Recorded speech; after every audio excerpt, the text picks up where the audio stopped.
Hello, welcome back to another Mr. Arsenal podcast for another League Cup watch along. Non-Arsenal related for once, so not going to have that emotional involvement like we usually do. We have done recently, last few watch alongs. And yeah, I was in 2 minds about doing this after last night, but I thought, fuck it, why not? Why not actually watch game of football again that I can enjoy with you guys? Big up NW Arsenal. Did see your comment before going live, by the way. Yeah, I've noticed that. So yeah, I've only got the one headphone in. The other one, unless I have guests on, this one stays out. It stays down there, so there shouldn't be any rushing it or any sound issues going forward.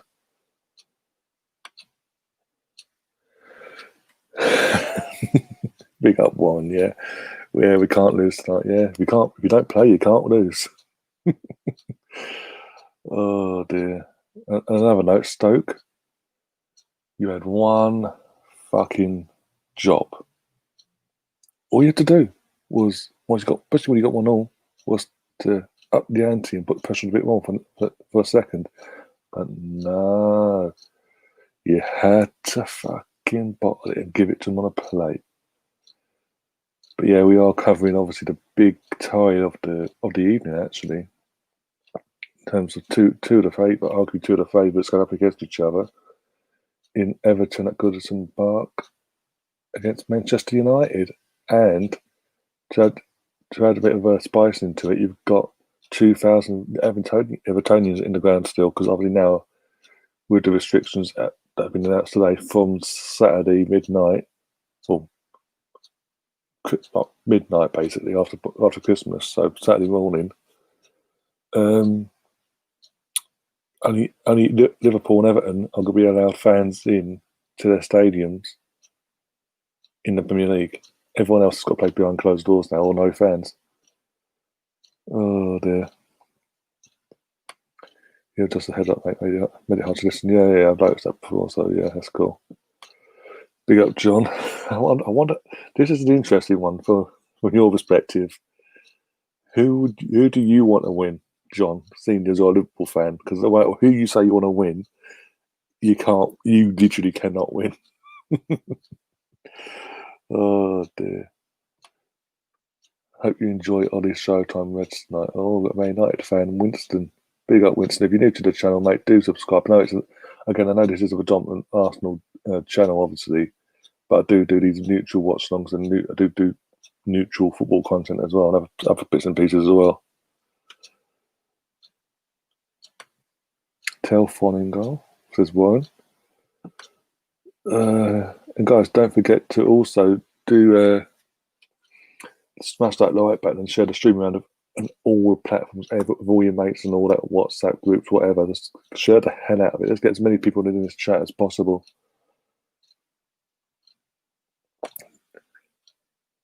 John says, Everton, I can't stand those Cockney Manx. Yeah, I can understand that. To be honest, I do understand that. Ryan says he will want Everton. You knew one. No, to be honest, I want Everton to go. I want Everton to win this, to be honest. Both teams have gone strong, though. I'll be honest. Both teams have really gone strong for this. But I think Everton's gone stronger in their lineup. But you also get to see Donny van de Beek have a run it as well. I'm surprised actually. One surprise Man United's lineup is obviously Cavani starting and leading the line ahead of Rashford. But Carlo Ancelotti ain't messing about. Apart from obviously the only change he's made was goalkeeper, and he's put Robin Olsen in goal instead of Pickford. Apart from that, it's pretty much the same 11, obviously by the goalkeeper. The same team that played against us at the weekend.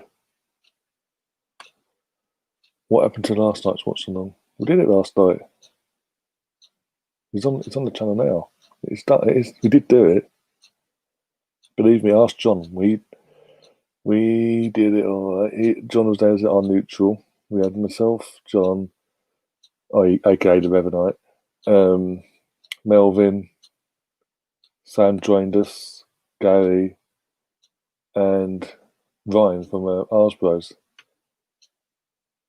That was a fun watch along because every time they fucking scored, you just every goal that went in, you just started laughing. Even when we scored, it's like, oh my god, you scored! It started pissing yourself.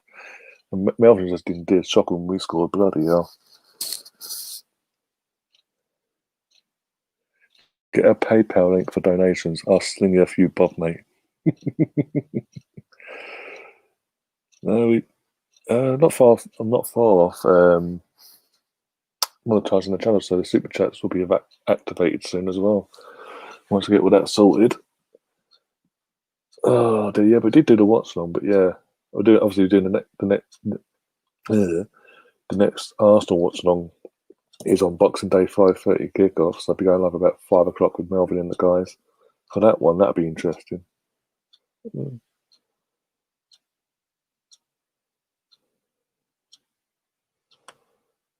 I was glad I had to work. Oh dear. At least you get to work. Fucking tearful bollocks. Couldn't find it earlier. Must have been my fault. No, depends what time you was looking for it because it was still processing until like it didn't fully process on the channel, even though you could still get it. You should have got notifications, but anyway, sometimes it process takes fucking forever, and it does take a while to pop up on the channel. If you follow me on social media and if you don't catch me live, literally just let me know, and I can send you a link beforehand. And if you can't watch it live, obviously you can watch it back straight away, and not have to wait for it to be processed. We are underway, Bunny. Got a scoreboard up. Actually, here we go.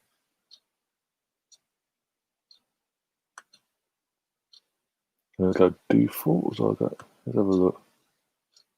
Yeah. Okay, I don't know. I'll keep it like last night. Better, I think. Everton and us are the only two teams who are allowed fans. Yeah, as of Saturday, boxing at midnight, when it hits literally as it turns into Boxing Day. Literally in the Premier League, only Everton and Liverpool fans are allowed any fans in the stadium in the Premier League. Everyone else has to play with no fans at their home grounds.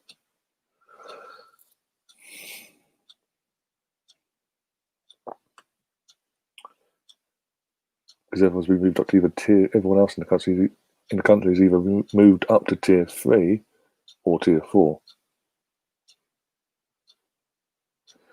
We are going to win Boxing Day. Mark my words. You heard it late. I hope you're right. Because if we do not win on Saturday, and the board still don't fucking act, we're in a lot of trouble.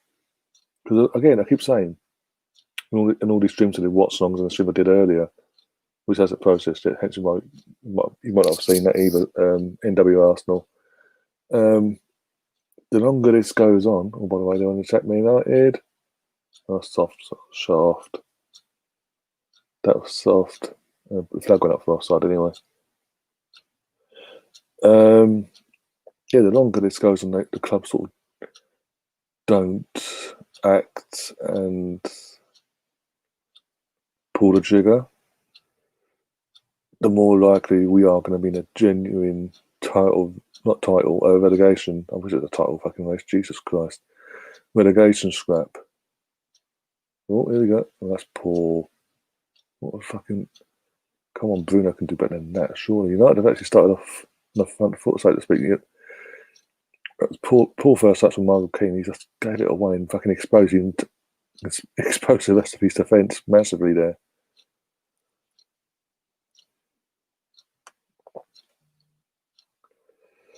Just seen it for some reason. It wasn't showing. I don't mind supporting channels like this and blowing Gula. Real fans should get something, not skinny bucked. Yeah, let's not even go there. Oh days. We try not to talk about that person or people like of that ilk. I've got to be careful as well because some of these minions might pop in and, oh, look what he's had to say this time. and to send crap my way. Yeah. It's the last thing I fucking need, trust me. The year that everyone's had. Alpha's saying, come on, Everton, do your thing and beat United. I'm so, out of the two, as I said, I want Everton to win, not just tonight, the actual League Cup itself. I'm sick of seeing City win it. I wouldn't be able to fucking hack that lot winning anything, especially this after fucking, was it 2008, the last one or something, and that was this tournament. I wouldn't be able to hack that. Who else is left? And Brentford, Brentford, but it's unlikely they're going to win it, isn't it, Brentford? And fucking Everton fans have waited a long time for a fucking trophy, let's be honest. 95, wasn't it? The FA Cup. Jesus Christ.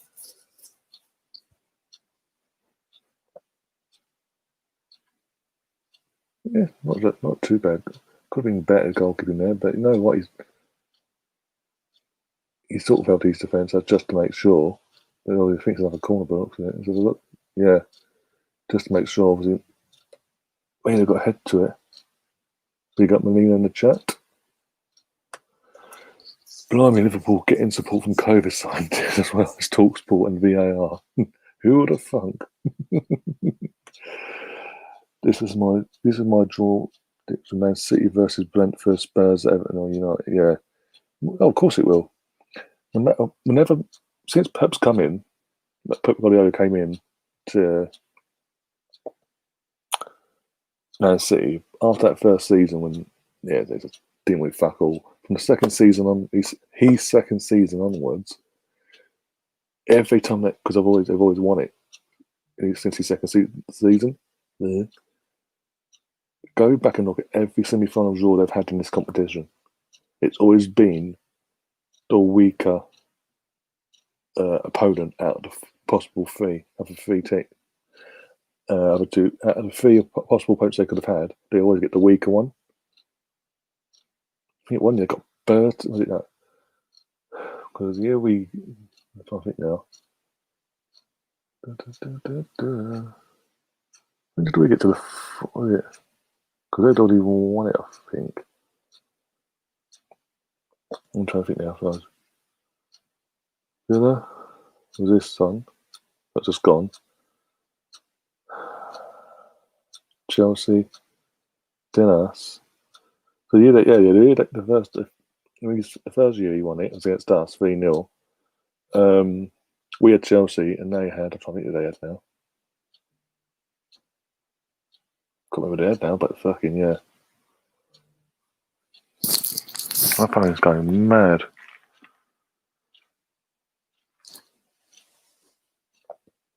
Oh, is that one? Bloody hell! What the hell is going on? It's a pressure getting to this lot. What's he doing? Got a block, by the way. And then the second season, so the year they won it against Chelsea on penalties. In the semi-final, they had Burton, League One opposition. Was it League One opposition Burton? Either way, it's Burton Albion, and trounced them 9-0 over. Was it 9-10 double figures over 9 legs? 9 legs? Fucking hell, 2 legs though. For saying I would love to see Brentford win it.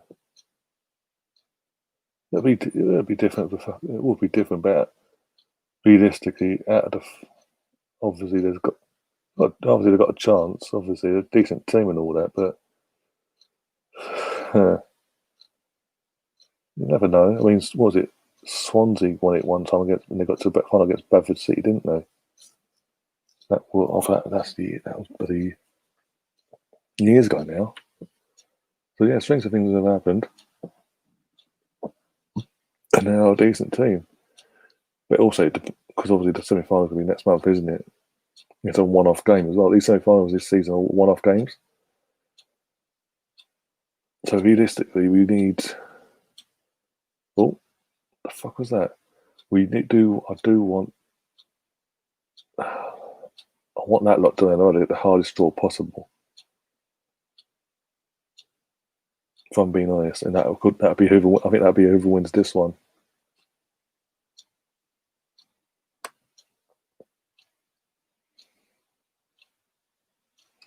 NW Arsenal saying, "I agree, mate. I was reluctant to admit. I was as well. To be honest, it's only the last 2.5 weeks. I was just like, yeah, it's done. It's not going to get any better. We are done. Goodbye." Gone too far. Although the players are mostly, the players got to take responsibility as well. It's not all just down to the manager. He takes a big chunk. He takes a chunk of the responsibility. The players do as well, but also the club has to take the board and the owners have to take responsibility as well because they've allowed this situation to come about in the first place by hiring the Emirates and hiring the Artetas, the cheap options, as I keep saying.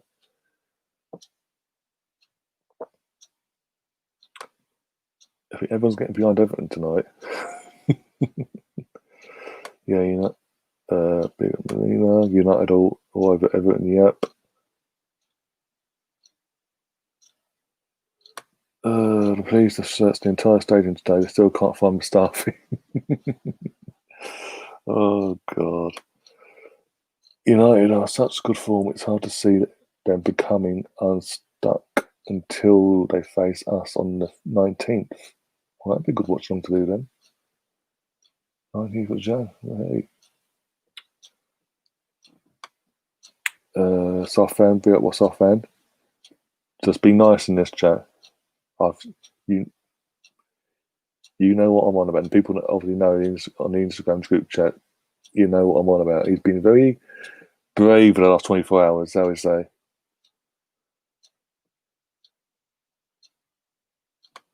I also got so lucky. Oh God, I'm about to see that now. Then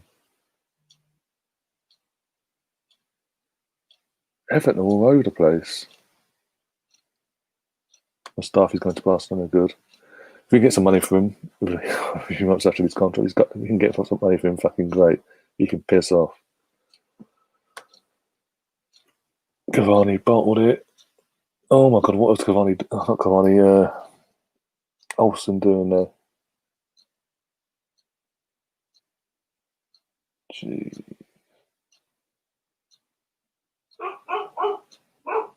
Oh, here we go. Are you bloody an arson? Are you an arson? Are you an arson in disguise? Are you an arson in disguise?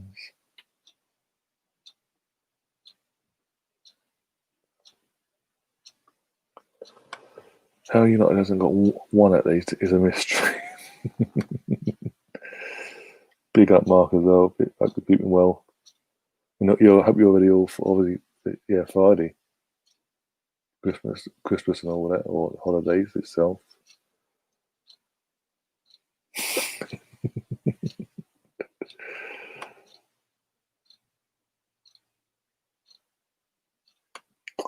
Safan is saying United need to score because Everton will go into the game. Of course they will at some point. You think anyway.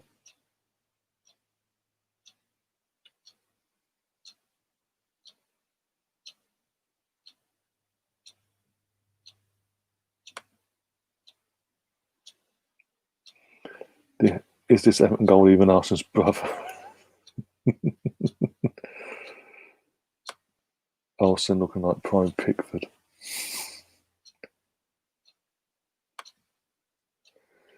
Yeah, pretty much. They're not the only ones. Granite's another. Hector's another. I could go on and name the whole fucking league, make me more depressed. That's all I fucking need. Big up Steve as well. Man United started best team, but hopefully they lose. We all hope. Well, literally, I think everyone in this chat is hoping they lose. But it's still 0-0, guys. Oh dear. Throwing a wine gum.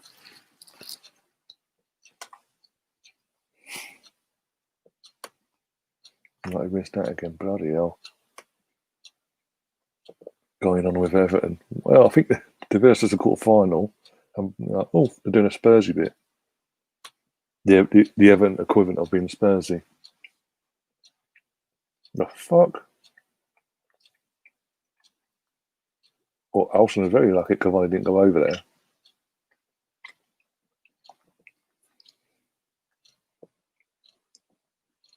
I pray they win.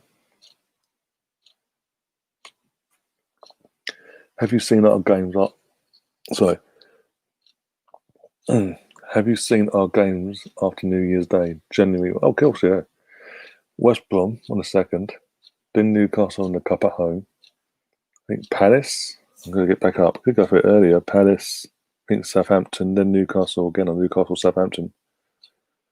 I'm going to get back up. Foon.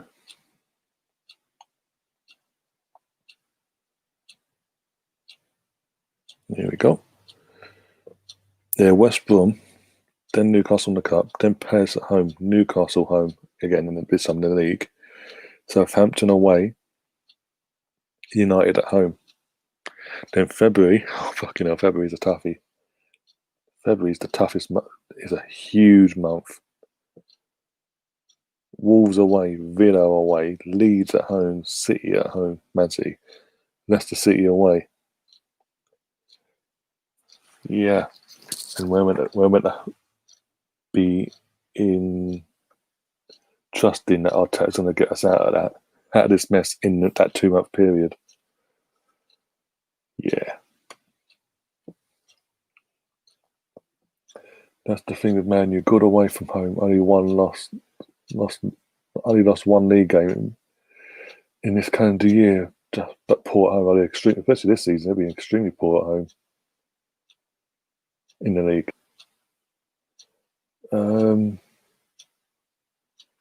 Yeah, sort of United's form this calendar year, as you say, sort of a bit of a throwback from an Arsenal perspective back to the 2001-2002 season, where we literally won in the league every single away game and scored in every game that season. Oh, I think most of the points we dropped were at home. I think Charlton 4-2, Blackburn was a field draw. Then they just came up as well. Southampton a 1-1 or 0-0, something like that. That was the last drop points we made before obviously going on a massive 14-game unbeaten run, winning one, say. But away from home that season, we didn't lose a single game. We won or drew. Pretty much every game. Well, not pretty much all away games that season. We were literally we were untouchable away from home. Just our home form was a bit iffy, but then 2 years later we sorted it out and went and beaten completely. So I pray they win. I notice games go. I notice game goes straight to penalties if it's a draw. Yeah, because of the trains have all started this year. Thought with that to happen because of season starting late and all that, and everyone's playing catch up and fitness and all that, and the fact that everyone's then got all these international players have got to play for their countries that have qualified for the Euros as well.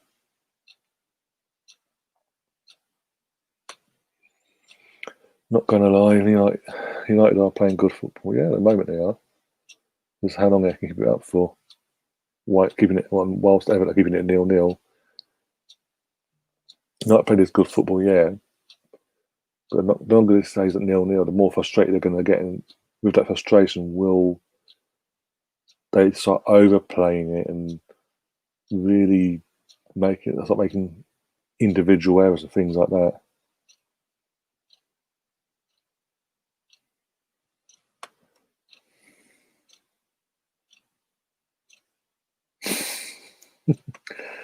You always can't. Whoever that is obviously isn't the Liam Gallagher, obviously. Whoever that is. Oh dear. It's the first time it's actually got me to, because I didn't read the end bit. I put that up. You mentioned that a couple of times. That's the first time you've got me in fair play to you. Oh dear. Exactly right. Calvin Harris been a forward so far. He's had no surface though, to be honest. Sorry, Calvin. Big up Melvin. Everton making us look good at the moment. At the moment, yeah. Oh dear, that's saying something. That's saying something, Melvin, because considering the shitstorm that we're in at the moment.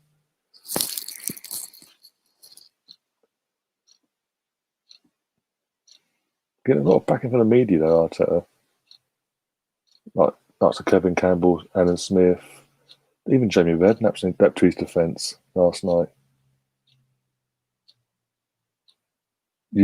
Well, especially the likes of Jamie Redknapp, but usually because they work for Sky. The ones that are not no connection to Arsenal, or Jamie Redknapp's, Tim Sherwood's, and all that, they're usually gunning for fucking our managers to be let go.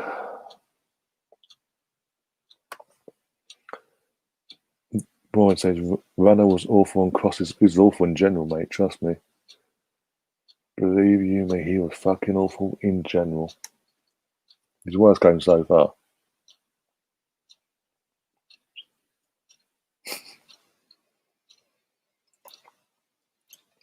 Now, Southampton, be nice. We don't actually go around using a certain person's quotes. So we say. He's just obviously the person originally said that he's just bitter because all them people have an issue with him because of who he is. And God forbid they don't have the same opinion of what he is. Oh, well, he's not the first. Because he wasn't my first choice, I'm never going to back him and all that. And everyone's just singing off the same hymn sheet. If not, you can go F yourselves and all that. Like, seriously.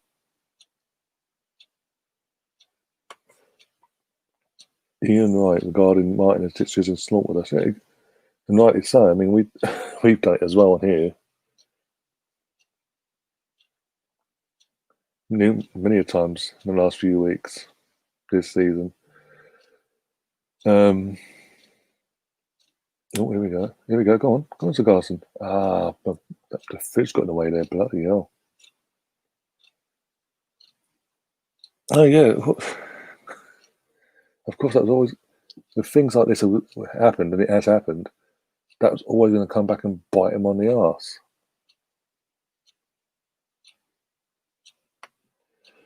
Wish we had the media defence of on the park last week. Last night, sorry. Selling Martinez was always going to come. Yeah. I was never forced selling either goalkeeper in that summer, to be honest. And I was also, once obviously the games had been played and the season was over, was more than happy with sticking with Martinez as number one and giving him a chance as number one to the start of the season. And obviously, if he'd made any mistakes in the process, that time period, then obviously give them another chance to fight, to come in and all that. But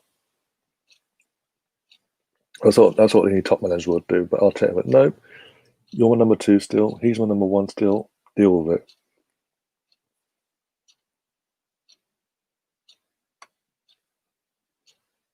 I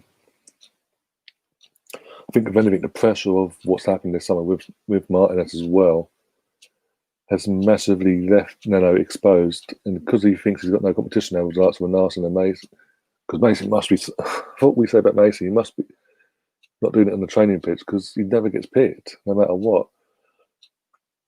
But he clearly feels he ain't got the pressure of competition now, so he sort of took the foot off the gas. And again, but he also the pressure in his head, because of what social media and all that is.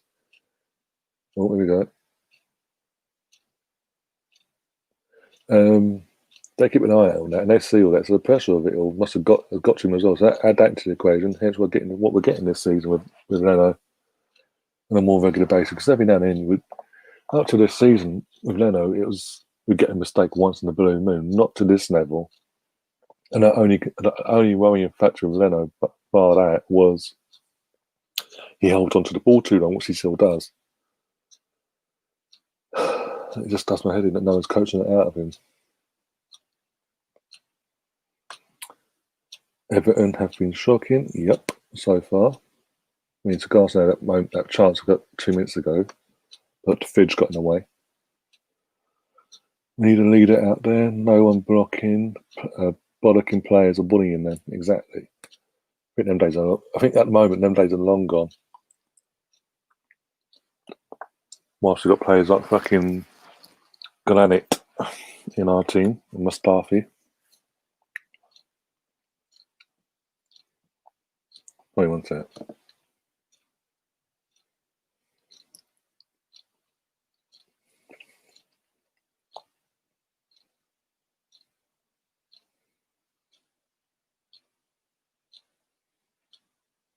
Ten likes so far, fantastic. Keep smashing them likes and that like button, guys. Melvin saying the truth behind Saliba's exile from Arsenal. He has never been told why he's not been picked. He's frustrated and desperate to play first team football. PSV among clubs who want him on loan. I did touch this earlier. I don't know if you've seen it, Melvin. Earlier, did a stream earlier. The title was "What's Gone Wrong with Arteta at Arsenal." Basically, I did touch on the Saliba issue and basically said, and I sort of referred back to when George Graham came in, and referring also to the '89 film where he says when he came in, and he was obviously having an exodus of getting rid of players, the experienced players, because they weren't giving him what he wanted and all that. He didn't want any just anyone bringing in terms of big name or anything like that. He wanted young, hungry players that were going to play for the shirt and give their all. That had potential to be even better than what they were coming into the club as well. Hence why he was more than happy to go for the Perry Groves of Colchester United, Steve Bold, Lee Dixon of fucking Stoke City, Winterburn, Wimbledon, David Seaman at QPR a few years later. Young, hungry players that all wanted to prove themselves and prove they could make it could compete at the top level. And look what he done. Look what he did. The David Seaman signing of side, because that happened a couple of years after, in the summer of 1990. The 89 squad itself. And he also weren't afraid to dip into the actual youth system as well. And some of the young, hungry players we had there as well. I mean, but also get the balance right of having the likes of David O'Leary, that experience of David O'Leary, John Lukage, and all that in the squad. But hey, what do I know? But then, as I said, he did all that, and fast forward to May 26th, 89, before 8 o'clock that night, we're in a position where we have to win by 2 clear goals, away to the best team in the country, not just in the country, in Europe at the time, to be honest. And something that no one really ever did. Go to Liverpool, win by 2 clear goals, and it happened. We achieved that.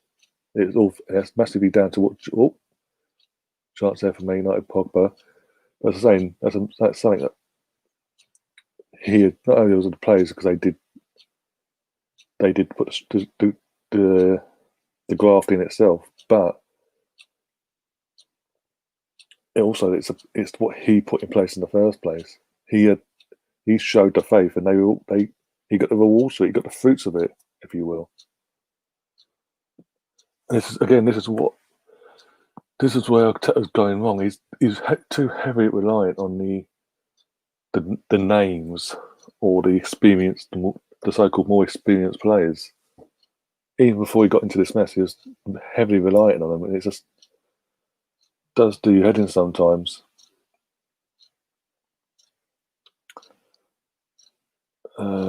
Warren says, "I love George Graham. We were so well structured, and everyone knew their job." Exactly. And they knew if they didn't bother turning up, or they didn't do something in training that was meant to be done, fucking George Graham didn't suffer it. If you didn't do what he wanted, you're dropped, and not just for a game or two. As Paul Merson found out, for 3 fucking months.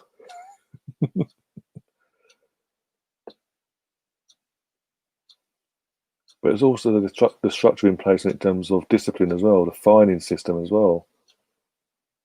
I mean, literally, going back to the '89 DVD, it's the '89 film. There's a clip, obviously, where he's talking about the fine system and all that, and if you're like basically just the basics of if you're turning up late to training and all that, if you're even the second late, basically you get a fine. But players had the choice. You could either pay a tenner or 10% of their wages, and they had the 7 days between that day and that day itself and the following, like 7 days later, to pay it. And if they didn't, it was in place that it was taken out of their hands, and it'd be 10% coming out of their wages. And he didn't. He stuck to it. He didn't suffer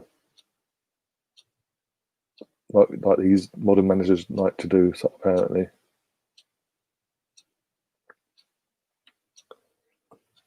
I mean, going back to the game tonight, obviously, we're 29 and a half minutes in now, 0-0. But Man United should be at least 1-0 up, if not 2. The chances they've had.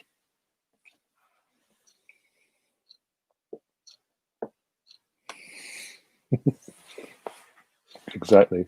What do you think? What do you think? I'm always wanting to come on, not just watch-alongs, but streams. My streams I do in general. Poor pass on my way, beat. No surprise there.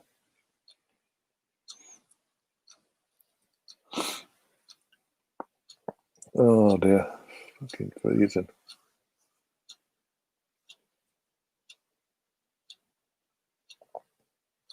Where's my control actually?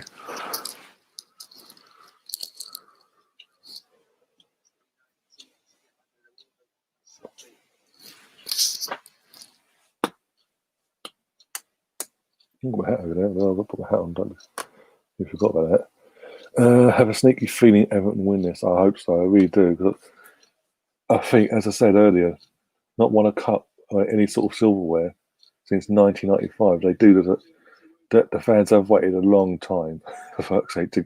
I mean, they've been the 2009 they got to the FA Cup final. Obviously, they lost 2-1.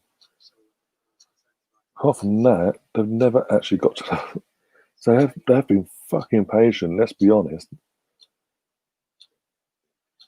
And they've been through the mill as well in that time frame as well. Because obviously back then they became a sort of team that was always scrapping to stay up and all that every now and then suddenly, say from when David Moyes changed the entire not just the structure, the ethos of what Everton was about back then. Because when he came in, they were that team that was always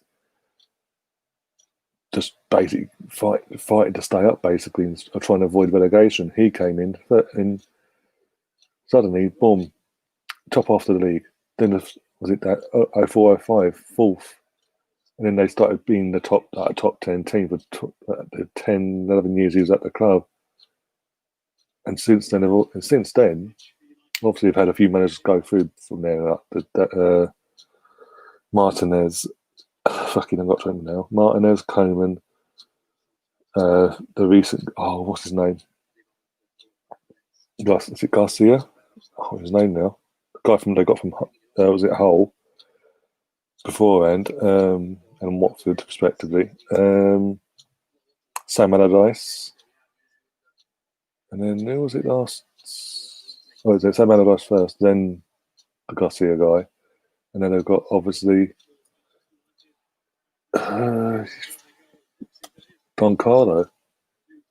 And no, fair play to him. I mean, and also with obviously ownership sort of changing and then in that time frame as well, and sort of again taking on the mantle of actually living up to their word, and in terms of what being the ambitious side of it. Someone like Don Carlo does speak volumes in terms of ambition for a club like Everton have been through the mill for God knows how long. They haven't won anything, and it's, as I said, since '95, and just screams how much ambition they do have. Because again, Carlo Ancelotti will bring success, but once if and when he does go, or leaves of his own accord or whatever that may be, the next manager that comes in won't have much to do with take over, and it'll continue. Hopefully, from their perspective, continue, and they won't dip back into what they once were before the Moyes days.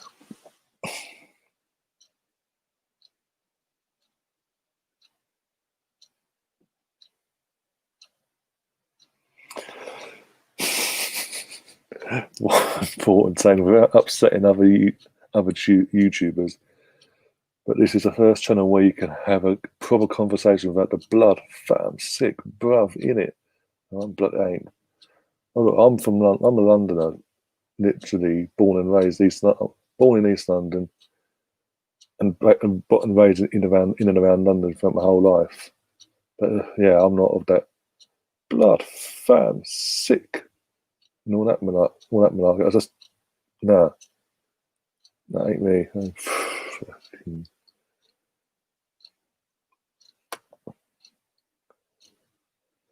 Yeah, you two make good video.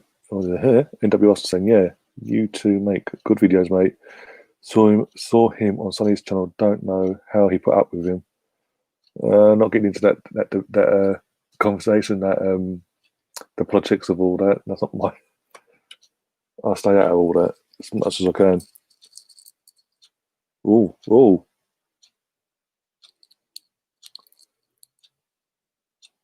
Good if they went down there, but it wasn't a foul, in my opinion.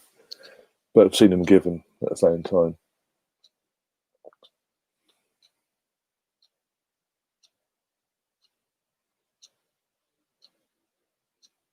Cheddar's saying, move on, I could never speak. So it's just, I don't, it's just, what's the point? It's just not me. I've never have. Just, yeah. That's got to be a handball. Free kick Everton. Oh dear. Can Everton nick a goal before in his last 10 minutes of the half here? Or was it given a foul against Maguire instead? Either way, it's a free kick Everton, either way.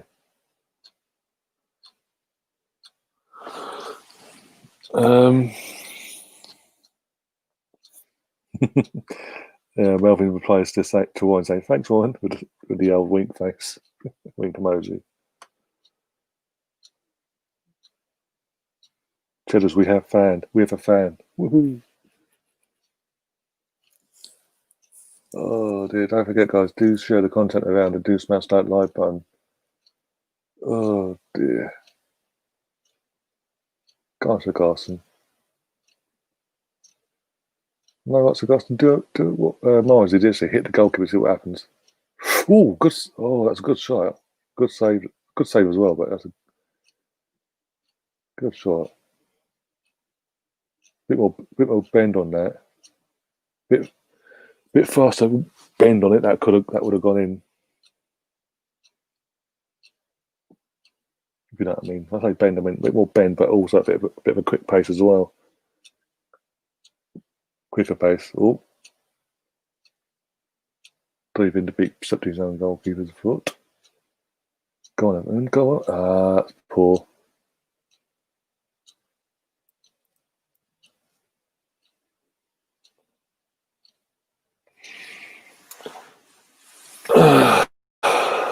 Dear.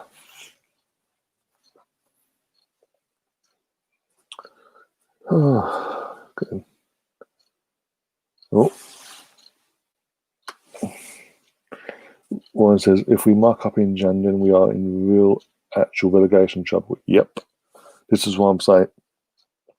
It's another reason why I'm saying, even though I don't want him to be sacked, but with the form that we're in and we find ourselves, it doesn't seem to be the players finding a way, and the manager himself being able to find a way out of it.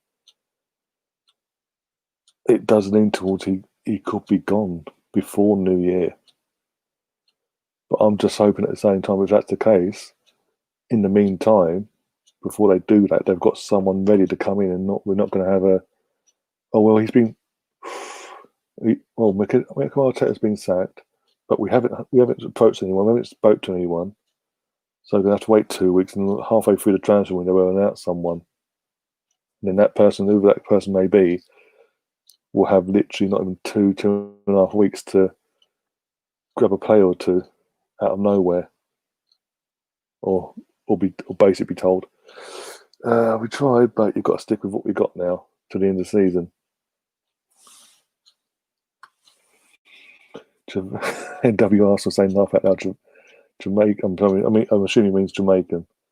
Free zone here. Born and raised in Camden Town. I'm born and raised, born in Beckton and raised partly in Beckton, which is East London. For anyone that doesn't know the particular areas of London like that well. The Docklands. Won't mention any YouTubers, mates. Oh dear, I don't need a drama today. It's not worth it.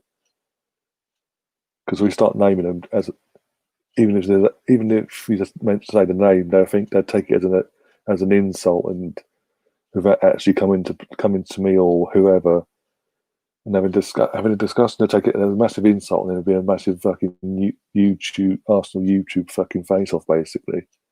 Next thing you know, I've got fucking them going into the studio while they're in London or whatever, or wherever they are, basically, or in fucking some other people's case in Spain, getting into the old studio doing a fucking diss track on me because I think they're the big I am. I was a shot on target. That was soft though.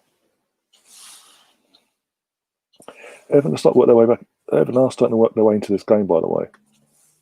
Bit of an iffy start, as we all know, but they've started to actually get themselves into this game now. What is this top man NW? Oh, I need to get on the Periscope actually. That actually shed. Fucking fun is boiling. Jesus, not boiling, but you know what I mean. Yeah, because I've just seen the comments. So I wait for it. NW Arsenal saying diss track, pissing himself laughing. No, I don't think because I think it's fucking 2017 all over again. And they're trying to make themselves relevant, but it just because I won't fucking respond to it at all. Oh, well, look, I'm the bigger person. Oh, look, at least I did something. You didn't do fucking. Well, fuck off. Got better things to do than go and fucking get someone to write a fucking diss track just to fucking then go put a beat to it, do this, do that, and then fucking put a video together and do all that crap. No, fuck off.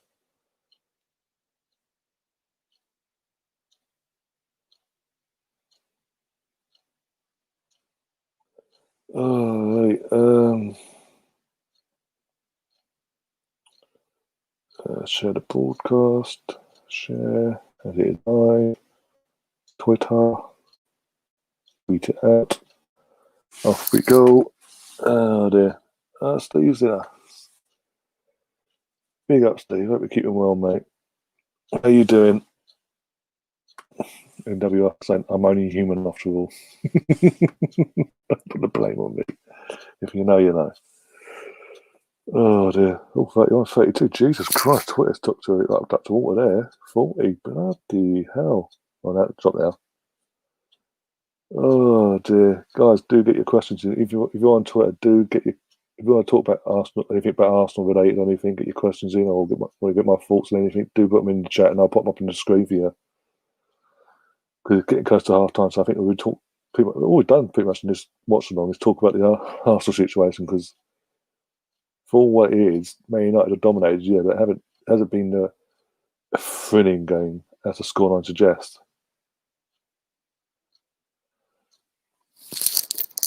Bloody hell, 50 odd people now watching. Most of them over from Twitter, but obviously they know. He's an Arsenal fan doing an Everton. He's doing an Everton neutral watching. I don't like this. Go away.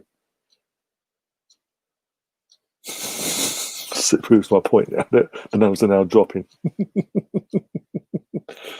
Oh, dear, you got to laugh. Ole Gunnar Solskjaer won 8 out of his last 9 games as manager of what? League, I don't know. Big pressure on Ole, actually, thinking about it, because obviously this last season he got them to 3 semi-finals, like the Europa League semi-final, the FA Cup, League Cup semi-final, and not some more. So if he can't get through it tonight, surely that's even though they're third in the league itself at the moment. When it comes to the end of the season, they say there's no progress in this competition itself. They've gone backward, and European competition already have really gone backward because they went from semi-finals of the Europa League, already qualified for the Champions League. They were in the Champions League, and now dropped back into the Europa League.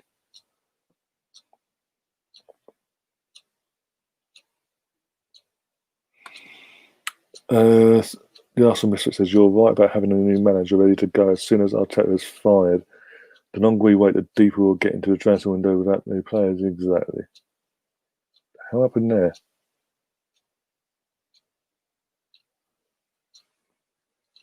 Exactly. But yeah, exactly my point. That's why I'm as it stands, kind of nervous with how the club are going about things, just because, as I said, the longer this goes on, the more likely of someone comes in and they only get like a couple of weeks to fucking bring someone in, or they stick to their guns.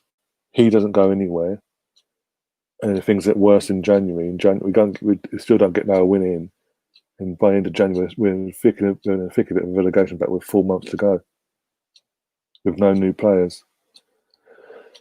I hear 4 other players were playing football with a cat in the street. I was about to complain. Then the cat went 1-0 up. Oh my god! Well, have a good save from Olsen. Bruno Fernandes free kick there. Yeah, soft again. It was no pace in it. Not on target, but there was no real pace. Easy for the goalkeeper. What's that easy for the goalkeeper that's playing? Obviously, if that was an Arsenal, that'd be going in. It should have already been done, as all the warnings on this slide were there in the Villa game. Yeah, but they thought at the time of that Villa game, they thought, oh, it's only a one-off.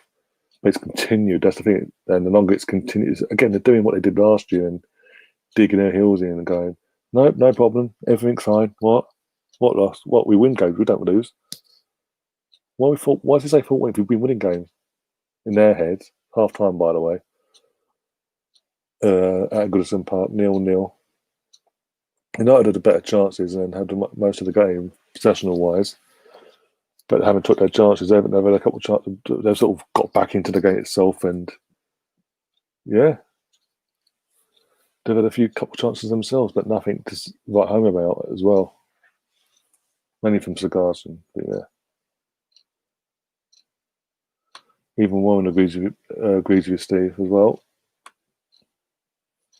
Yeah, and then literally the numbers for the views. I've got the viewer numbers on my screen for over all the platforms. He went from 51. It's now on 9 people watching, 8 people watching across all platforms. 9, 10. Okay, now I had little birds. They've all seen it. Obviously, Arsenal and all that. I'm doing a neutral Watchalong. What the fuck? Ugh. But where were these people yesterday when we needed them? Oh dear. Got it off. I've got my Guinness ready for Saturday anyway. 4 cans of it ready for Saturday. I'm not drinking a single drop of Guinness until Saturday.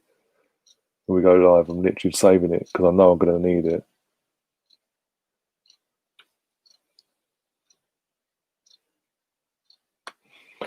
I was asking, who's the one player you realistically want in the window?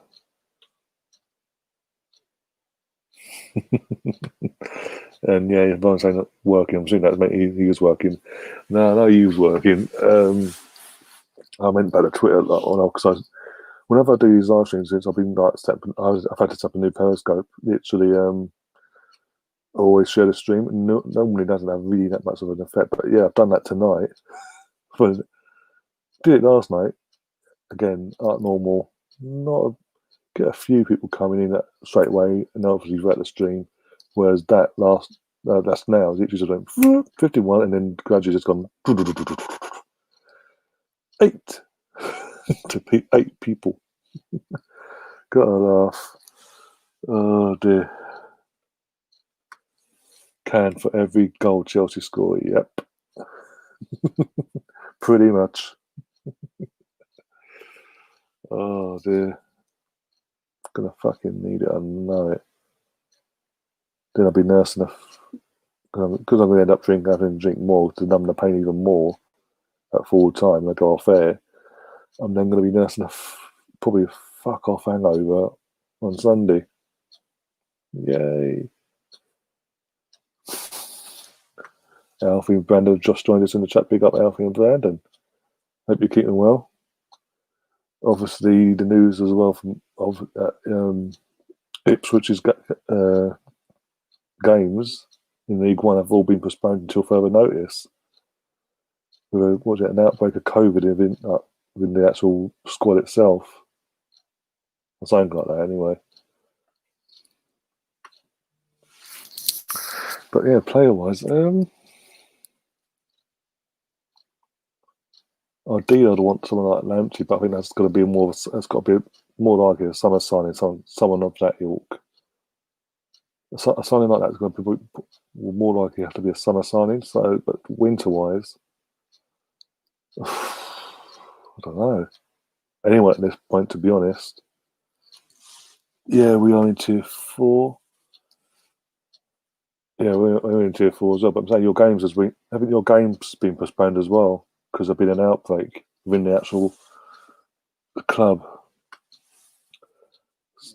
Sleep, wake up in Kansas, and you're top of the league. Oh dear, you got to laugh.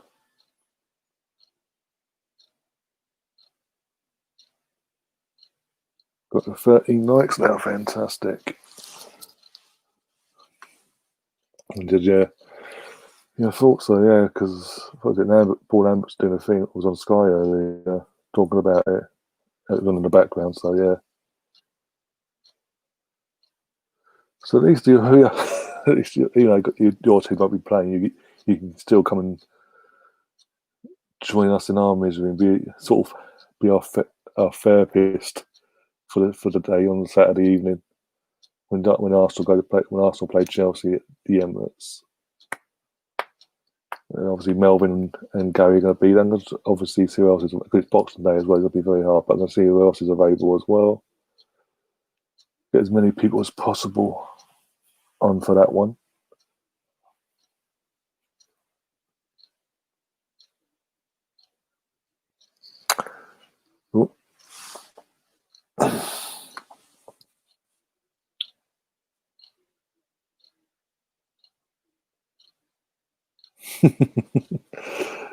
Steve saying, just to show how bad things have got, I totally forgot Arsenal were playing yesterday. That's how excited about the team I am right now. Again, it may sound bad, again, for myself, coming from me. It claims to be diehard Arsenal all my life and all that.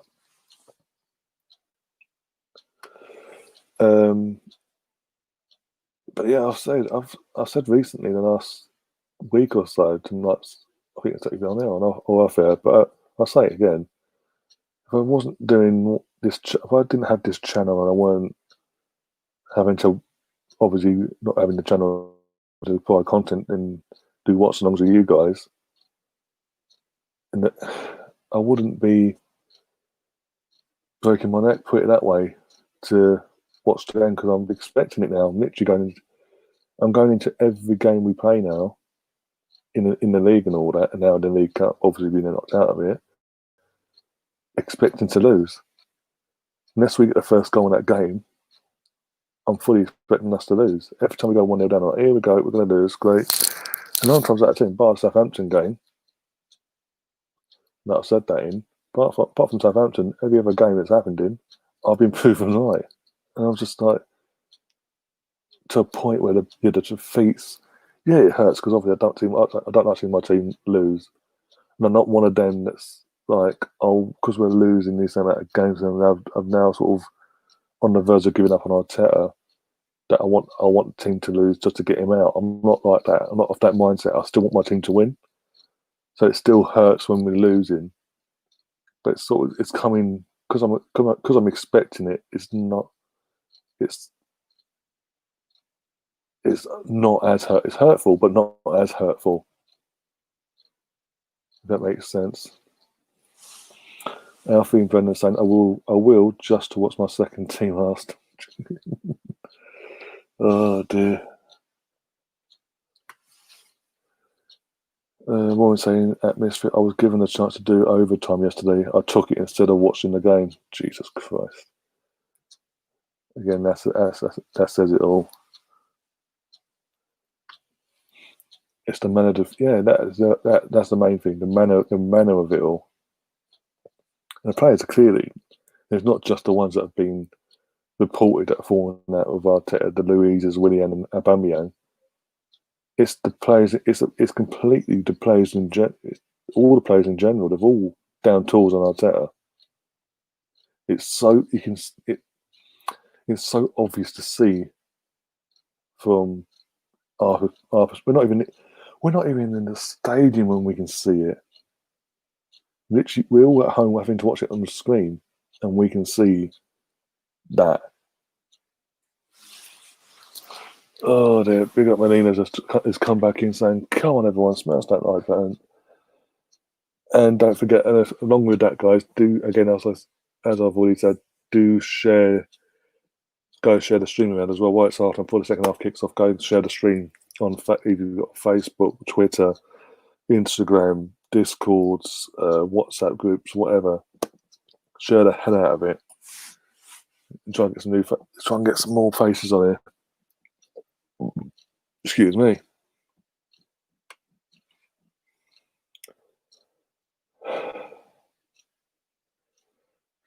Steve saying shows like yours and Daniel's have actually helped keep me engaged with the team and what is happening.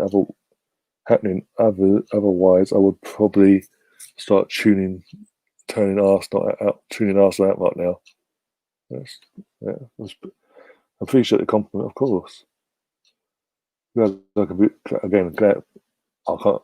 Again, I'm glad if we can be of service of some sort in this dark, fucking brooding times. I agree. 2 headers are marked in the box. Yep. Well, it's that and the fact, I think, as I said earlier in my previous stream, I don't know if it's processed or not yet. Go back and watch it when it does. It's not helping, and as we're all saying, he's picking the experienced players that have literally got months left in their contract that are on the end or near the end of their time, or got no future at the club. But he's consistently picking them over players that have got a future at the club that are young and hungry and want to prove themselves. That's not helping him either. Keep doing that.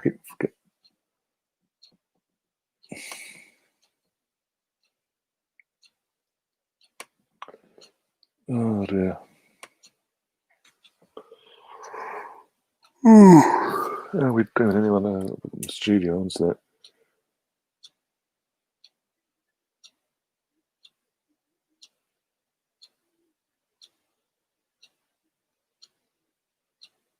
Is it doing that? No, it hasn't processed yet. Oh dear.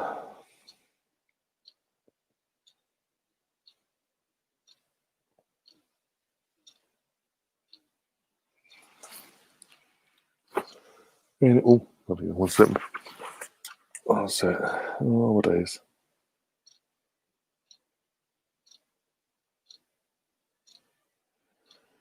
Minute countdown, Arsenal. It's Arsenal fan circle. Okay. So I must be live now. A little bit busy.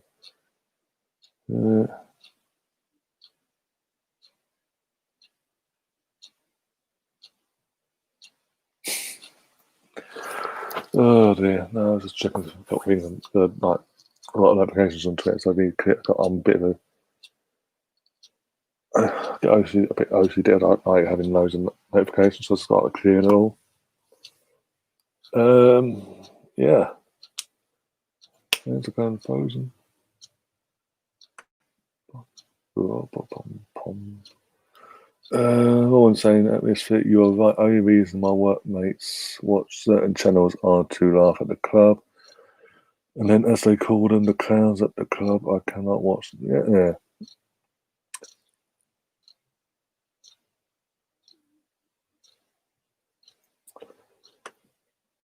Nina is going to, what was it? It's going to be a strange Christmas as we cannot have kids over the first time in over 30 years. It's same here in the UK, especially everyone in tier 4. Anyway, if you're in tier 3, you can still mix for the day for Christmas Day, but you got to go home. You can't stay over or nothing like that. Hope your life stays effing normal like us. Of course I will. I'll never go to that way of things as about other channels. But there's a big red bill at the AFTV mould, let me say.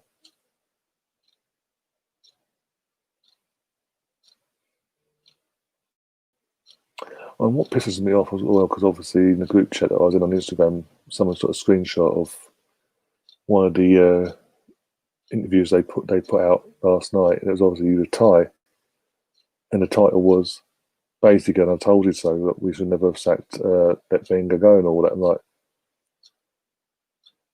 oh God, I know it's a business firm now that doesn't make money and all that, but how is that going to help unite the fan base and stop the infighting if you who are meant to be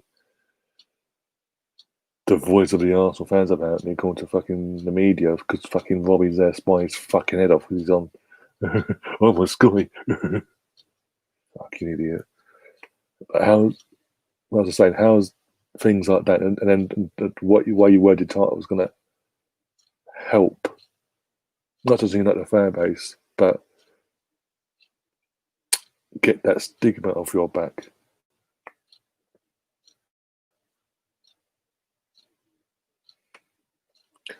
Ice is back. I'm not going to say the rest, as you know. Big up what you think of the new Troops fan camps. I don't actually watch them, to be honest. I don't get notifications from them, so or what notifications, but I don't get suggested or whatever because I watch a lot of Arsenal content like the Gooner Talk, the Same Old Arsenal podcast, the Gooners podcast, and things like that on YouTube. Guns and Yellow Ribbons as well. You know, when he puts all that out, he goes live himself over and over again. And what's his name? Dial Square to Wear, Arsenal fan circle. It's not because I watch that many Arsenal channels and content wise. You get more suggestions like if you're watching this, if you like you're subscribing to this, maybe you're like this and da. Or the homepage is just filled with fucking likes of that AFTV that I'm like, nope, go away. Thank you. Bye bye. In that case, I'm here for life. Good. Glad to hear. Here we are back underway at the second half, 25 seconds in. And now Everton are attacking the end where their fans are. I don't know what they call that end, so I'm not going to try. I guess. Totally agree, they are effing embarrassment for the club. I love exactly.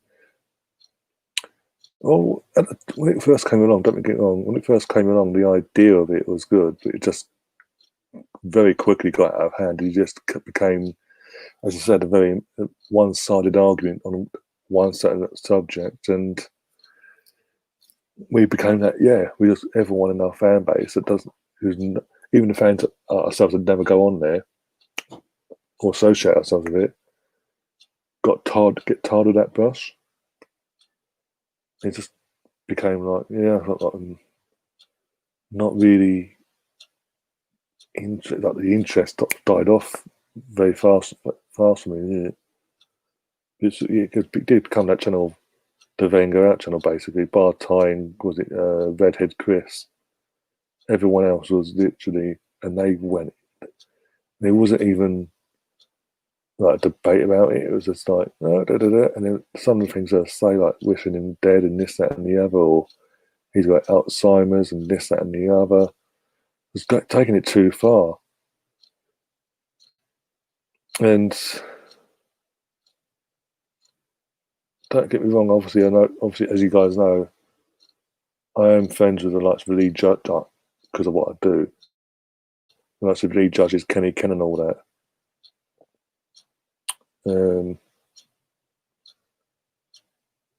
But I don't. But the ties of this world, he's too ultra positive for me. He's like, and then do what he did last. I was just like, no. But the League Gunners, I can't. League Gunner, I've never couldn't stand from day one. DT was again. The main characters were just too full on in their pursuit of then go out. Don't get me wrong. As I've said, as I've always said, I've always said on this channel, I've never hidden the fact that from the 2010-11 season, halfway through that 10-11 season, was when I started realizing a change was needed. In the management role. But I've never been like, I was never like overly aggressive. Like, oh, he's no, like to that extent. I was just like, enough's enough, and I was just like, he does have to go. But people do things differently, but it is what it is.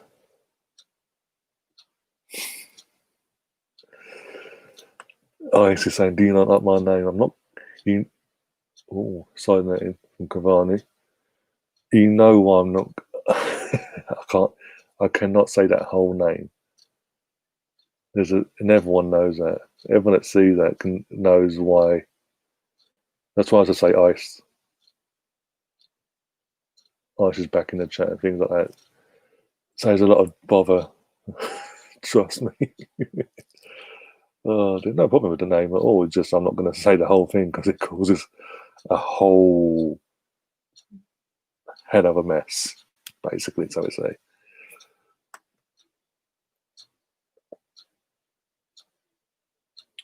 And yeah, as you're saying about the stigma that obviously they put on our back with the whole becoming a very predominant Wenger out channel and all that, and how aggressive they were and things like that. As I said, it tied all the Arsenal fans with the same brush then, no matter what. And then when I've got people, not naming names, in the group chat on Instagram and things like that, going, a rival fan, by the way, saying last night, this is what all you Arsenal fans deserve. You never respected him. You didn't appreciate him, things like that. I'm like, no, hang on. And I'm having to tone myself down and go, oh, hang on, no, actually, this is how it is. We appreciate it. I fucking loved him when I was a kid and teenager growing up. He was God, basically, because of everything he'd done, he achieved. It was amazing. Let's be honest. Especially in 03, the 03-04 and things like that, and even 2006 Champions League final, if everything was going off in the league form-wise, to get to the Champions League final, things like that, things we hadn't ever had happen before, and obviously since he's left. Massively appreciate, but again, we can't blind just because he's one of arguably our best manager we've ever had in our club's history. We can't just blindly support him when things are going wrong and they're getting worse season in, season out. And I said, what sort of backed up for me that it was time for change was after the League Cup final defeat to Birmingham City onwards. First that season, our form just we threw away the league title and Champions League and things like that. And then from the following season onwards, United away onwards, the arse whoopings became a more regular thing. 8-2 to them, 6-1, 6-0 Chelsea, 6-3 City, 5-0 against Liverpool, 4-0 against Liverpool, things like that. 5-1, 5-1, 5-1 against Bayern Munich 3 times in a row. They're constantly getting knocked out against the likes of Barcelona and Bayern Munich in the first knockout. And not just getting knocked out, getting them obliterated out the water. And even in the 1 year, actually, no, technically, you think about it, there's 2 years where we should have got through that first knockout round. AC Milan, that season we got AC Milan. It weren't AC Milan team weren't a great AC Milan team by no means. Let's be honest. Yeah, they've done decent play. They're decent players in likes of fucking Ibrahimovic and Robinho, but not to the ilk of what they've famously had in the years gone by. Compared to the squad we had, we should have got through that AC Milan tie. For that first leg, we fucked it in the first leg. Was it 4? Yeah, we lost 4-0. No, 3-0. We lost that first leg. We had to come back and win the second leg by 4 clear goals, which was almost done. But then Van Persie doing whatever he did in that when we were 3-0 up in that game. How did we go out in that in the end? Thinking about it, because we had to win by 4 clear goals, and we got 3 of them. And they didn't score that night, did they? Oh, but we went out anyway. Right? No, was it 3? Might be 4-1. Oh, I don't know. I can't remember now. But yeah, we got knocked out of that, and then obviously even more recent, 2015, Monaco, the Champions League first knockout round. We all went into that thinking, okay, if actually been given a nicer draw this year, we'll get through it. And the first leg being at home as well, so no problem. And the players again just down. We got battered against a Monaco side that had just come about that season. They were the Villarreal of 2006, effectively, in the sense of they weren't really. Obviously, everyone knew of Monaco, the club, but for that squad itself, it was their first defining season. And we got battered, was it 3-1 in the end at home? And then again, we had to win by 2 clear goals. I'm trying to think now. We scored. Yeah, we had to win by 3, actually. No. No, we had to win by 3 clear goals to go through. And again, we came 1 goal short. We went 2-0 up. 1-0 up early on, and then 2-0. Got the second near the end. They'll give us about 5-10 minutes spell to get the third, but it was too late by then. With 2 away for in that game. And again, it proves my point. The embarrassment sort of coming thick and fast. It wasn't just the thumpings. It was just them Monaco moments. Stoke away, for example, became a regular thing. Going there's a hard. Was a 12-month, 18-month period where we was going there to get battered basically. 2 seasons, I think. I don't know that. The Richarlison's gone off, by the way. Going back to the game, he's concussed. It looks like he's concussed. He's not with it. He's had to be escorted off down the tunnel. So Bernardo's come off him instead. Nothing else much has gone on in this game, really. It's the second half, first 10 minutes.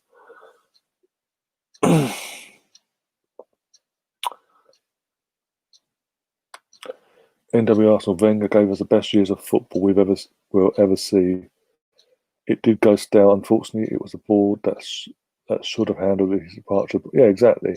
And again, I've said that because the board were too soft, so we say, and didn't want to come across to get rid of him as early as they should have, or when he had that moment of when AFTV just came about and he was seeing that he had people that was against him, and he sort of dug his heels in the end.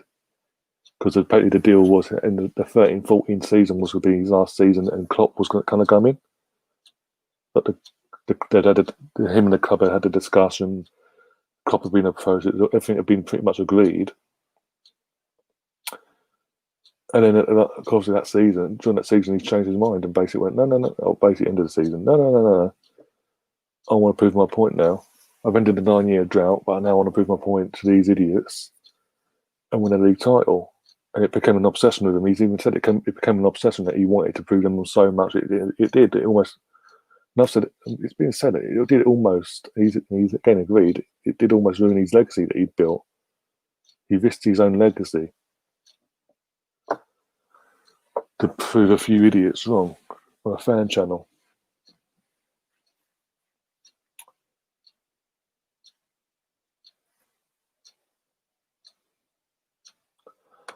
Warren says Dean leaving was massive. Yeah, that sort of again. Even though it happened a few years later, it was that was sort of the pinnacle moment. April 2007, after Man City 3-1. Like, I think it was at the penultimate home game that season. It was like the start of the process, but it took, as I said, that 2007. It didn't, for me, 10-11 season when I thought, no, enough. So 8, 9, 10, 11. So it took a few years for it to take full effect within the club itself and within the performances and the management, what the Wenger's role was and all that, and the effect on Wenger and all that. As I said, it took a few years for that to come into effect, but yeah, that was the start of the downfall.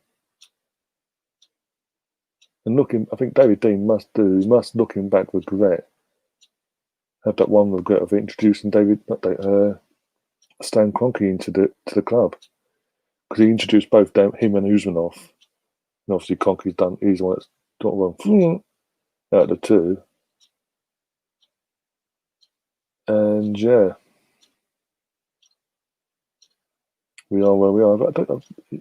He's an Arsenal man, so he obviously he must regret that moment. That's in his entire time at Arsenal. That's, again, for me, that's the one thing that obviously stands out, the negative side of it.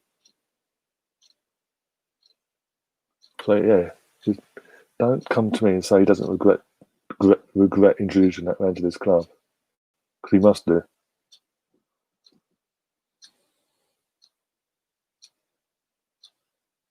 I'm just going to go back into the chat because I've rambled on a bit. The injury.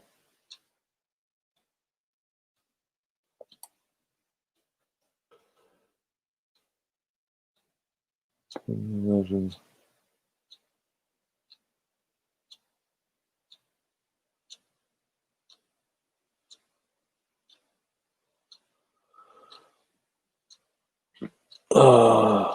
Alpha's asking, who do you think will win this game? I think Everton have still nicked this. I mean, may not have having the possession, but they ain't doing nothing with it all of a sudden. They're not being as, again, even though they've got like in the first half, they started the possession, they ain't been, for me, from what I've been watching, while I've been rambling on, aggressive enough with it. And Cavani's now at the wing, apparently, for some reason. But they're not being aggressive like they were in the first half when they had the possession with the ball. Now, literally just testing the goalkeeper and things like that. So I do still think Everton could nick this. Obviously, it's going to be interesting from an Everton perspective how the players deal with the substitution. Obviously, the injury to Richarlison. I can't remember his name. Started in my mouth. But yeah, it'll be interesting how they deal with that mentally as well. If they can get over that and not block that out and get on with the game, that's half the battle won. And yeah, as long as the subs that are made as well make sense and that they work, they will nick. They will nick this. Worst case, it goes to penalties. And even then, I think they'll still win. So I think if it goes to penalties, it'll be like if it goes to penalties. If it goes to penalties, then how can I say now? If it goes to penalties, it'll be like sudden death, basically.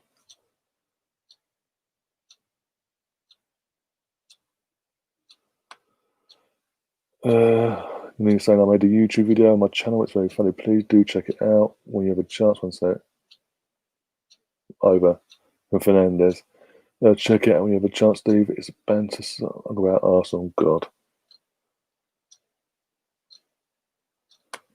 Or I'm saying Spartak Moscow in the 80s, Ryan. Check it out at Highby. Gave us a football lesson. We gave them a standing ovation. Yeah, I'll look. If you, I think I'll look for it. If I can't find it, I'll let you know on Boxing Day. And just send me a link. If you've got social media or anything, just send me a link instead on Boxing Day. If I can't find it before then, I'll let you know. The big red machine has joined us again. Second time in a day. Big up yourself. Oh, bloody hell. I remember when we were using Wembley for our Champions League. Oh, buddy, I don't. That's a nightmare, that was. Jesus Christ.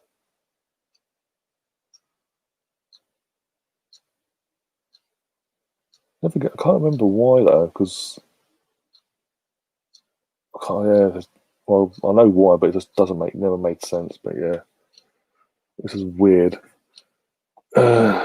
Champions League games, and we played Barcelona. We had no choice but to clamp them off. Never seen anything like it. Yeah, and remember Wembley. That Wembley. Oh my days! The pitch was what it was, and you're so it's like the fans itself. You're so far away. I mean, you think you're far away now. Jesus Christ, you're far away. The old Wembley structure. Jesus Christ.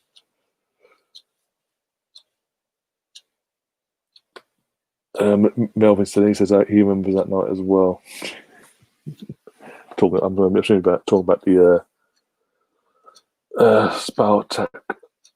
Was it Moscow? He said. Was it? Yeah, Moscow. Yeah.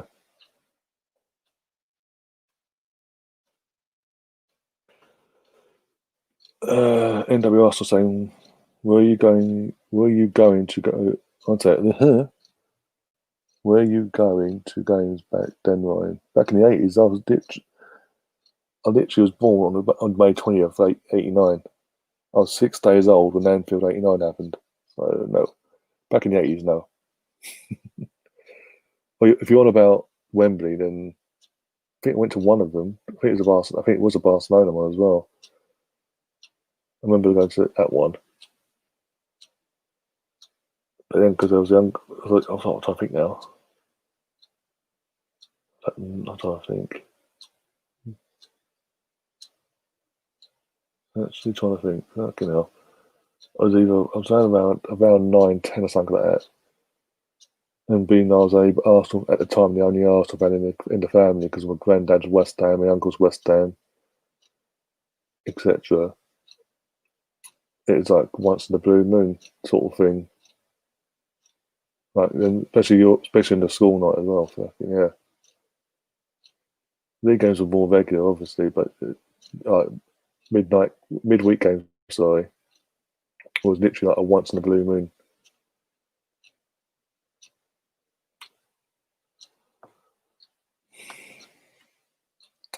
I saw that going. Check out Spartak game. They put 5 past us and were a decent team, best of the lot. When he's saying, "Come on, Everton." He also says, "Let's get granted 2K by the new year." Come on, mate. I think, as I said, we've got what?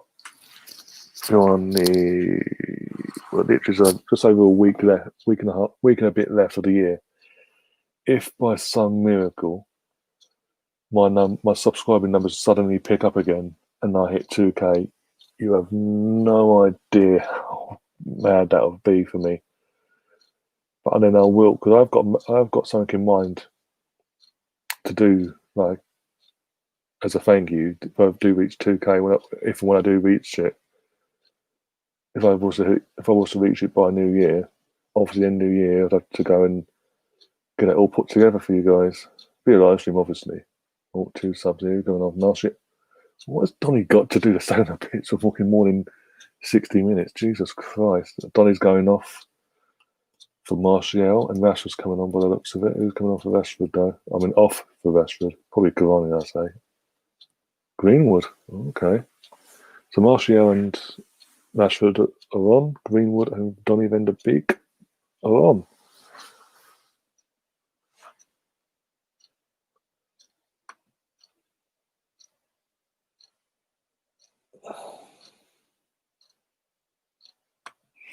For Christmas, Ryan is giving us a 4-course meal prepared by him. Really? You used to give out binoculars at Wembley. Yeah, sounds about right. Oh, my days.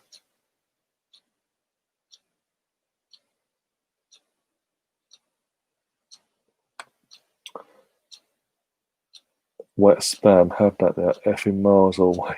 Need a telescope. Oh, my days. It was actually miles away. But anyway, it's not obviously old enough to know. Just go, I think you might find it on YouTube. If not, I don't know. But basically, if you can find it, like, just put in like random Arsenal games at Wembley. For example, the Arsenal versus Newcastle FA Cup final from '98, and you'll see what we mean by how far. I mean, fucking far away fans were from the pitch, and you'll get why they did the redevelopment. Oh, bloody hell! No, the Wembley Champions League. We used to get in the playoffs. Yeah, fucking hell, yeah. Back when they were good as well. And usually Barcelona, great days. And even Kiev, I think we went for a stage for getting Dynamo Kiev pretty much every season as well.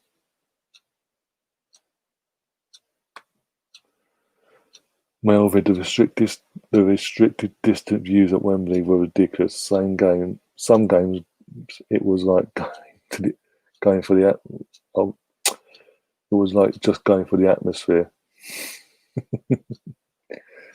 It's mad. So actually, let's see if I can get a picture at least. And old Wembley's there. Oh.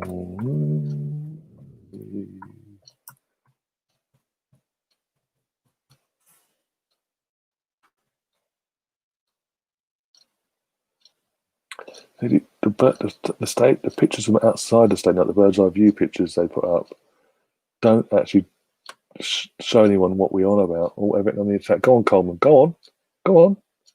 Oh, the fuck was that, Calvert? You fat.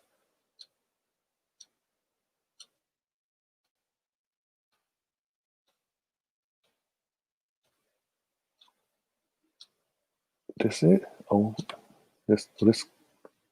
There we go. Bit blurry, so I don't know about that. What's that? 1920. That's fucking that. That's tiny fucking.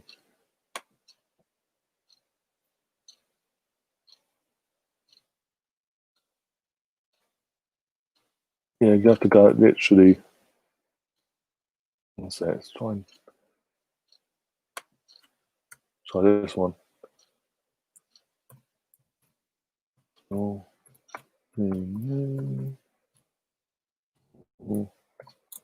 United 98. Yeah.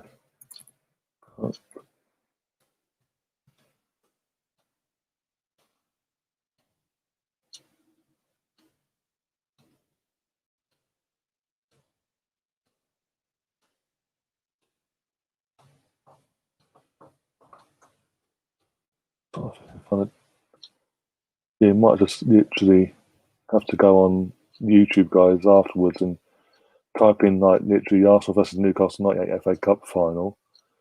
Sort of highlight, just for the highlights, and you'll see what we mean by how far away we were at Wembley was back then. Oh, fucking hell. Another chance. So 20 minutes to go, by the way. Still 0-0. Oh, dear. I watched the Kanu come back against Chelsea on the Highbury big screen. It was better than most games atmosphere. Oh dear. One also says I was at Arsenal 3, United 2. final, miles away, when Sunderland scored. I got carried to the front, and even then, you're still miles away. Yeah, that's 79. That was plot. Yeah, I've actually got. Again, sorry, my age. I've actually got the actual VHS. Got the video still from the FA Cup final in '79. Got quite a few videos, Arsenal videos. Like back then, I got the double winning '71 team. Is it '71? I think. Yeah. Yeah, '71. Not we won the league at OT. So yeah, '71 double winning season review. The Jules Graham story video. I said the '79 FA Cup final full video, so it's a full match. There's a few other videos over there, and even recently, one sec.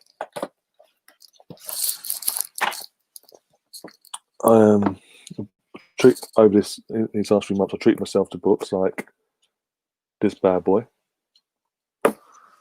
and then also again show my age. The '92 video cassette, '92 season review, basically, and then this one, the greatest Arsenal team. Obviously, George Graham. Was it selected by George Graham? Introduced by Brian Moore. And then this video cassette, the official centenary video of Arsenal Football Club, the centenary season video cassette.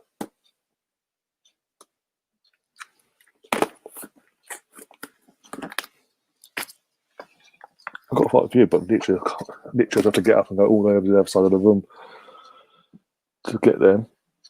Oh dear.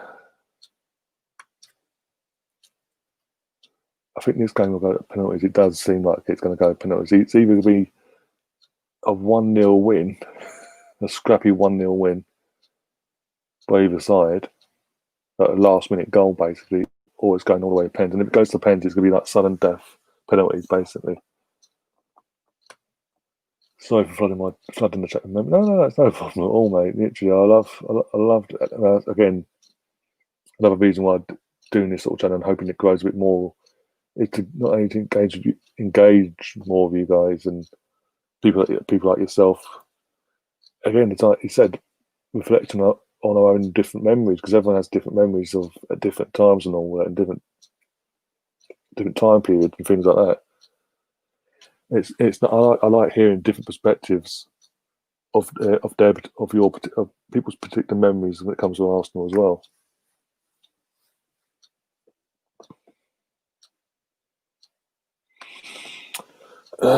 Warren says, "What's the worst Arsenal game you went to?" Right, that's it. All right. Trying to think now. A couple, to be honest. Trying to think.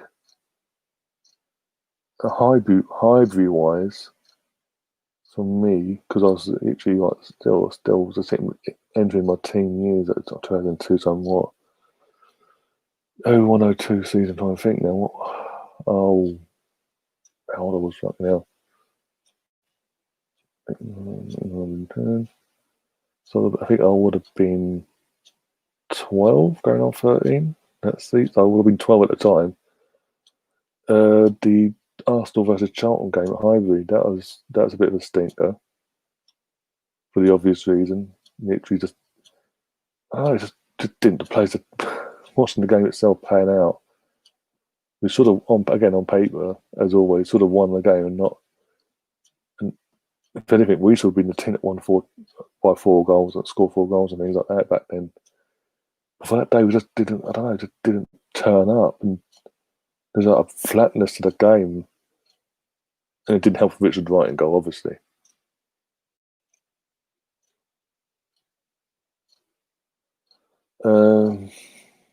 Away wise, I'll get to the Emirates. There's quite a few Emirates, a lot of Emirates.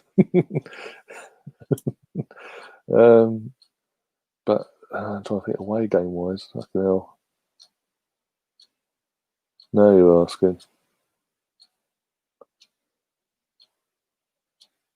Oh, I think.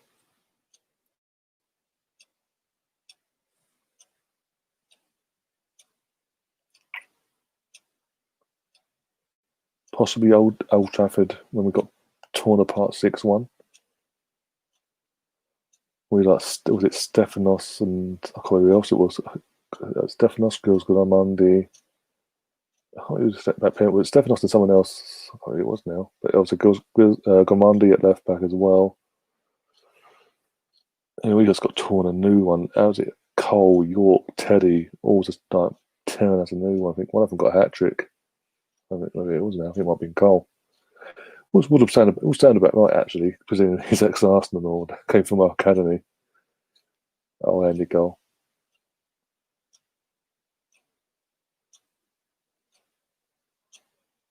Other games, I think other games with. The reason that hurt more because obviously them at the time being only sort of both of us going for the title pretty much every season back then, and for them to do that to us, even though we had a weak team, as I said, like the Stefanos and all that, we should never have lost. We shouldn't be losing against the title rivals home always like that in that manner. Arsenal v Liverpool, the cup final in 2001. That was a killer. That was that. Fancy dominate, and I mean we dominated that game. We should have been out of sight by half time. At least 3 goals up by half time, and should have had a penalty and had a man advantage. But everything was going against us basically in terms of we weren't taking our chances. And as I said, I think was it Helpier or Stefan Honcho should have been sent off for handball. And not only was it not given, didn't even get a call. It was a fucking the ref gave a goal kick. And then literally, was it 15 minutes to go, 75th minute around that sort of time frame, we finally broke the deadlock and went 1-0 up. Freddie Lundberg with a goal, and they're thinking, thank God we've done it 15 minutes. Yeah, we're going to do this. Yes. And then Gerard Houllier brought on Gary McAllister, and that just changed the game completely. Even though he was near the end of his career by then, he was still a dead ball specialist. When it comes to set pieces, he was arguably one of the best out there. And it proved in that final. Was it that one? Got a couple of set pieces they sort of threatened, but then that one set piece when they scored to make it 1-1, and just thinking, oh, for fuck's sake. And the momentum just switched. And even then, even those like minutes to go, we could have gone to extra time. Our players then just went into panic mode and overcommitted to go out and kill the game and try and get the goal before and stop it from going to extra time. We got done on the counter again. We got done on the counter and literally fucking doing what he did back then. Won in the cup.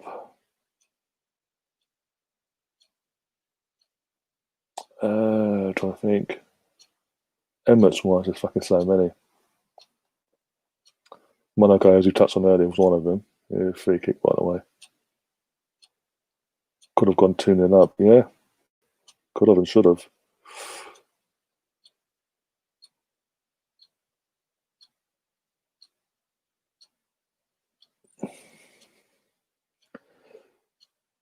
Oh dear. Trying to think. I was saying in the Monaco one, that obviously that was a stinger because of the manner of it, and all due respect to the opponent, the size of the opponent. It was like the first. I said it earlier. The first time we'd actually been given a nice draw in the knockout round, the first knockout round, sorry, and we still just we're going to win this. We've already won this. The players come with that attitude and just like, fuck off. Even Berbatov scored against us, for fuck's sake. The ex-Yid.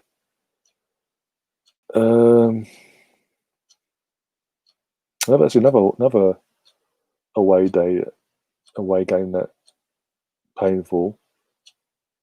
Falls into the Emirates era because it's obviously happened since we moved to the Emirates, but it was an away game. Was the League Cup semi-final second leg. Well, we got absolutely trounced by that lot down the road in 08-09.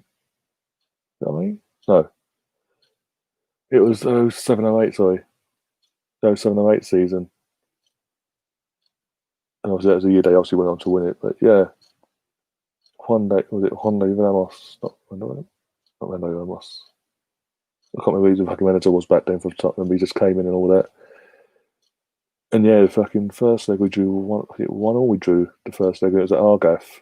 Second leg, Luke Shaw's about to come on by the way for Man United, so that'll be interesting. It goes off for him. Yeah, second leg at their gaff, and they just compared to 12 months ago was complete contrast. And literally, we got torn a new one that night. And in amongst all that, you got your two strikers and Nicholas Bentner and Adebayo having public. Obviously it was known that they didn't get on anyway, but then they started having public spats on the pitch. Well, it was still, never mind at the time when that was happening on the pitch. Realistically, there was still a chance of us going through, getting a goal back and going through and all that. And that just fucking rubbed salt in the wound, and that was it. Fucking the score was like, oh well, and we just got it ended up. What was it? I don't think now. Trying to think, was it 4-1, 4-5-1 on the night, 6-2 an aggregate, something like that. It was an absolute killer. And then going to college and having to go to college the next day, you got two Yeats. Well, Spurs fans, I don't want to offend anyone, so I do apologise. And causing any offence, I don't want to get any trouble either. But yeah, two of that lot fucking rubbing the salt in the wound and having to suck on lemons basically for the entire day. And just take the brutality of it.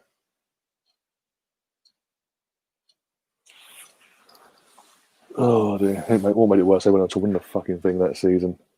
Haven't won nothing since, but still. Yeah, I'm assuming he's on about the cup final. We sort of been tuning up and all that. Yeah, as I'm saying, that final itself by half time itself, we should have been outside at least three up. At least 2-3 up. But Tom, I mean, literally, we dominated them. We dominated the bastards. They even admit that we dominated and actually tore a new one. But luck was on their side in that last 10 minutes. After we scored that goal, that last 10 minutes has swayed it, that turned it for them. And then we go, yeah, get up. Dominic has been pants tonight, by the way, for Everton. Absolute pants. It's saying again, it says a lot. If I do Watchalong, it's dull. We always talk about Arsenal when you Cheddar's is saying the 2001 set. Oh, get rid of it. Hold on, Everton. I say that and give it away. That 2001 FA Cup final, I was 8 years old, and that converted me from a Man United fan to a Liverpool fan. Fair enough.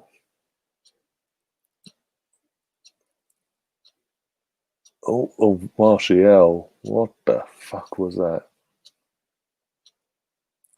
Basically clean through. All he had to do is make contact with the ball and make sure it was on target. More than 50% chance of going in. But he just went there. He goes to hit it, he sort of loses his standing footsteps and he goes over. Michael Owen is a god. Oh, God. I'm taking you're again 2001. So that's what I'm saying. 2001. I'll literally trying to think the date of wise, but I was around. Because I'm May 20th for my birthday. I'm trying to think when the final itself was. I was either 11 or just turned 12, and I was just like, nah. I was like, how did we lose? But as he did say, oh, I actually did. I actually went, dusted myself down and went, you know what? There's always next. There's always next year. And fucking look what happens. We actually won a double. Double. And no problem. That double, we're going to Old Trafford and winning the league. I only needed a point. It was still 1-0. We still won 1-0. Sylvain Viltord with the pizza of a goal. No goal. I love that. I know I'm a stickler for, as you guys know on the channel, for going for tradition. Like obviously the Arsenal, the red and white home getting the yellow and blue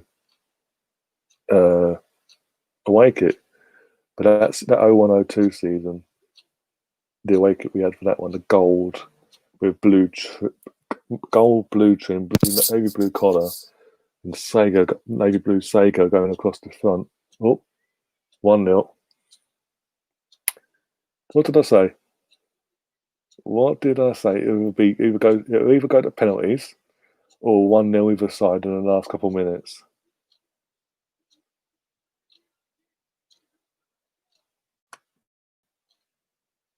Oh, do we finally get a goal? Oh well. If you guys want me to, I will stick around for the draw. See who that lot get and see if we're right about how it's going to pan out. Okay, now. Yeah, as John says, Cavani, that's what he does. Misses so many chances, but then buries one out of nowhere. Yeah.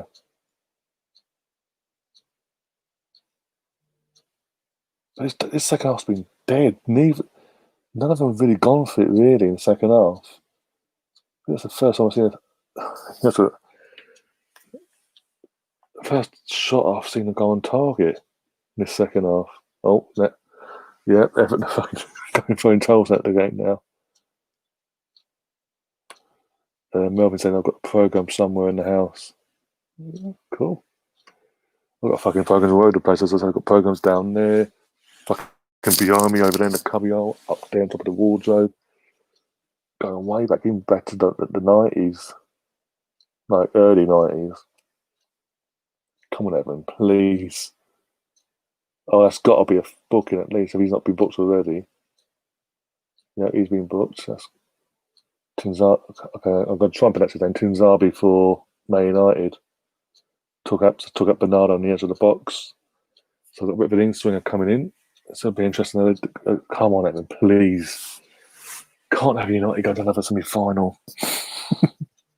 Then again, I don't want Tottenham winning it. So, as long as Tottenham don't win the actual tournament, I don't care.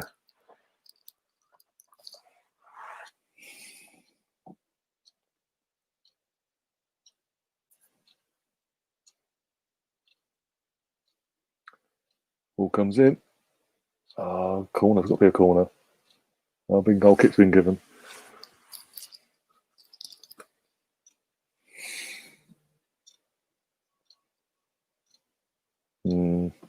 Okay.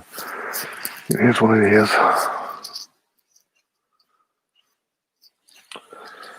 I mean, to be fair to me, they have had a majority of the ball, but at the same time, second half, as I said, neither team's really gone for it. And I think that's the first shot on target. It's 5 minutes, by the way, for Everton to get an equaliser now. I don't think they're not going to do it. Bloody hell, teeth.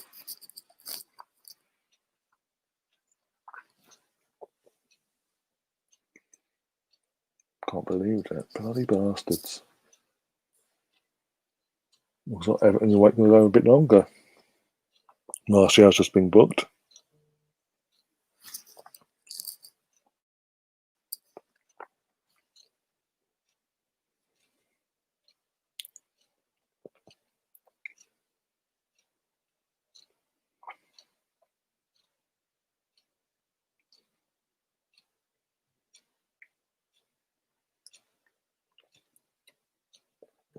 That fight now, bloody hell. There's going to be two. Oh, blocked. United corner. Just where United actually need the ball. They need it up there in that half of the pitch because they obviously don't want to give them any chances, do they now? But as I say, yeah, it looks like Everton's wait for silverware is going to go on a bit longer, lads and girls.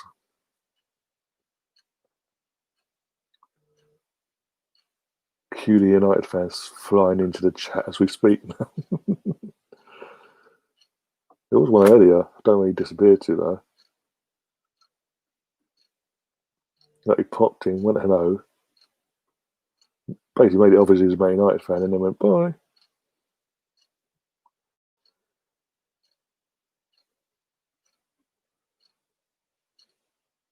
Come on, Evan, please.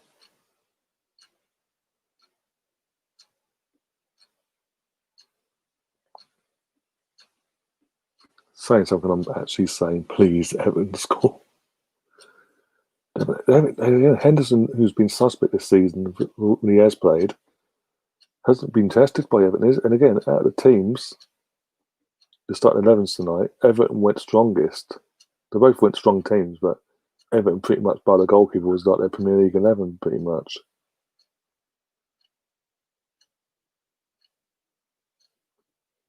Go on away we go on. Ball. Go on, Bernardo. Oh, you. What's up? Oh, good for you. Go for a corner. Go for a corner. Come on, the fans deserve something from this. One saying, got to go, chaps. Stay COVID safe. Have a great Christmas to everyone here. See you on Boxing Day. Yeah, get yourself mentally prepared for that. Trust me, you're gonna need the next couple of days off. Trust me. Oh dear, gotta laugh.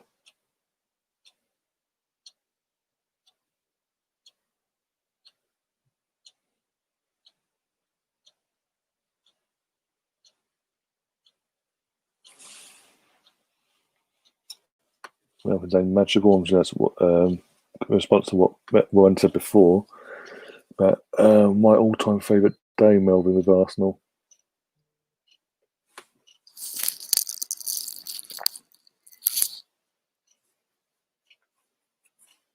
Now looks suddenly they go 1-0 up and they're collecting bookings like it's going out of fashion.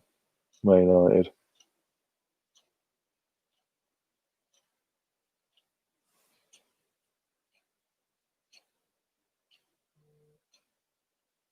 Oh, but yeah, he's not going to score again, is he? Jesus, Bruno. My God. I think it's pretty much, yeah. Seconds to go, boys and girls. Seconds to go. 30 seconds exactly, actually. I'll do a lot of additional 5 minutes. You're not doing the attack again. You're going to kill it. No. Oh, save. What a save from the goalkeeper. See, if that's an Arsenal, that's 2-0. Oh, we should have done that, you idiot. Got to be full time. Oh, 2-0. Done with the counter. Yeah. Oh, that's, yeah. Good goal. Good counter attacking football as well, with all due respect. And Man United are in the semi final to cut the Carling Cup is now the Carabao Cup, the League Cup, if you will. But for the traditionalists, it's a League Cup. Overcommitted Everton because they needed to get an equaliser and got done in the attack. Good assist from Rashford as well. So now I've got to quickly, even though it's going to be full time now, change the scoreline. That full time whistle has gone. Game over. Everton are out. The long wait for a piece of silverware goes on. And United make the semi-final again in this competition for the second year running. Could they go another step further and actually get to the final this year? We'll find out obviously when they get the draw. And another thing this year, as I said earlier, is that the semi-final is it's not 2 legs this season; it's a one-off game. So let's see who gets who. will the people that care about those sponsorships want to keep the Manchester clubs away for the final? I hope they get to the final and have a Manchester Derby final, or what? We'll see. Melvin saying, "Have a good Christmas, everyone. See you all Saturday." Yeah, and Zach saying, "Back at you, and we all think your family and all that." Melvin, yeah, see you Saturday. Oh dear.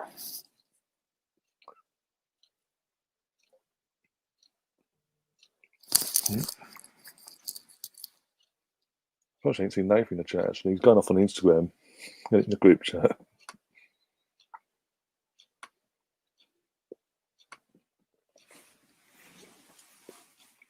How long to the draw actually? Is it a long way? If it's a long way, I won't bother.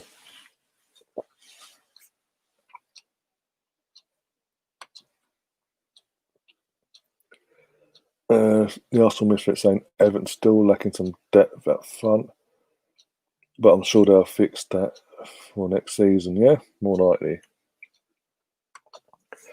It does seem like they are heavily reliant on Calvert-Lewin, as we've seen tonight.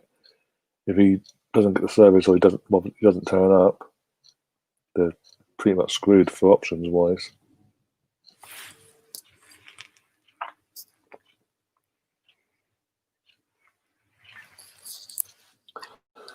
As I said, as long as Tottenham don't win, I don't care.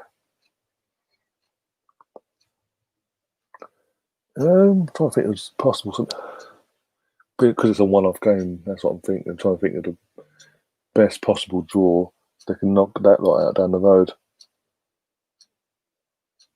I think because United, if it's Spurs United semi-final, United players will be pumped and want to avenge that 6-1 defeat early on in the season at Old Trafford. They'll want to avenge that. City is too again. Bit too inconsistent. 4th of January, they're playing the bloody semi-final. Are they mad? So literally, got for them teams, they've got their league game, then they've got the League Cup semi-final, and then they've got an FA Cup third round tie. Are they crazy? Them players are going to be shattered. Oh dear. Have a great Christmas. See you all for Boxing Day, Massacre. Oh yeah. Oh, that's Sunday. What time is that? 7 p.m. I might do a watch long for that. Then get me watch time hours up for that. Wolves versus that lot. If a decent Wolves turns up anyway. Depends what mood I'm in as well.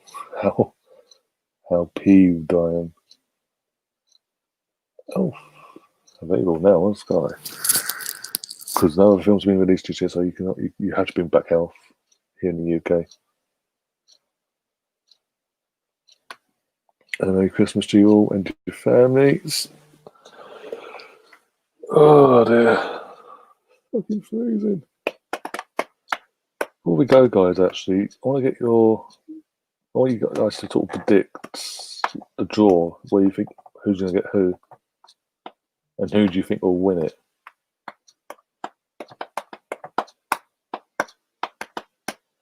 If we're going to go by recent years, in terms of when it comes to Man City and all that, since Pep's come in, since that second season, when they obviously started winning this fucking tournament for fun,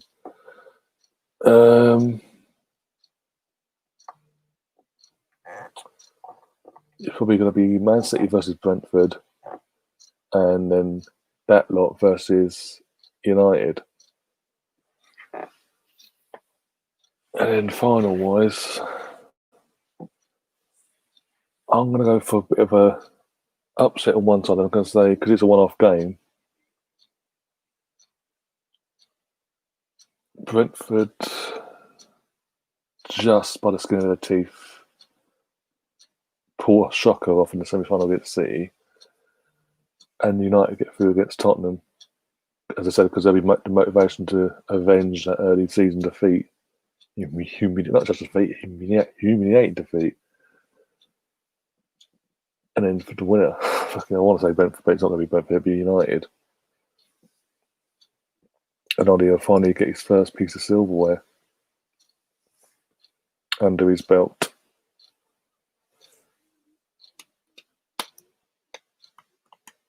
And the Ollie revolution will continue.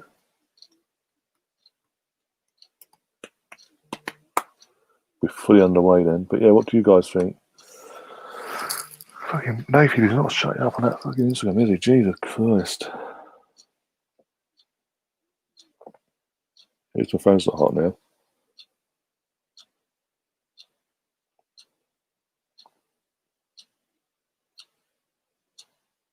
I mean, if you guys want me to stay for the draw, I will. If not, I'll let me. I don't know when a draw's actually if it's made straight away afterwards and get that from the adverts, or if it's going to be like dragged out.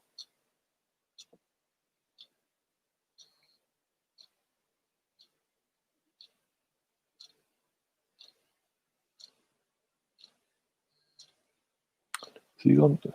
Honestly, I need to find. I need to check that. Sorry, phone's on mute, so I won't have any issue there. Open.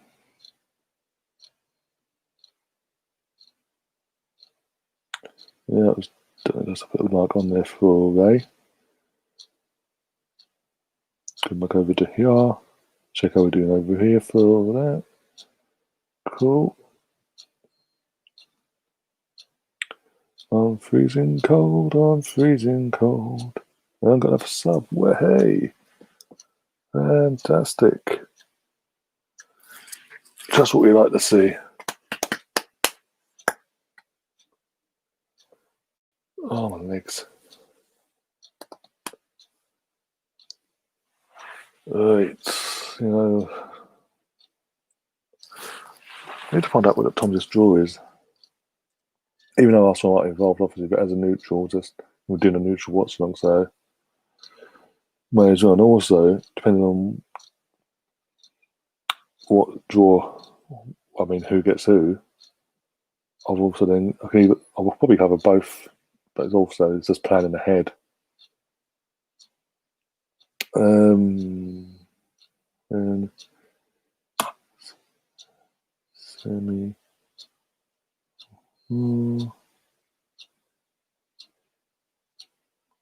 There.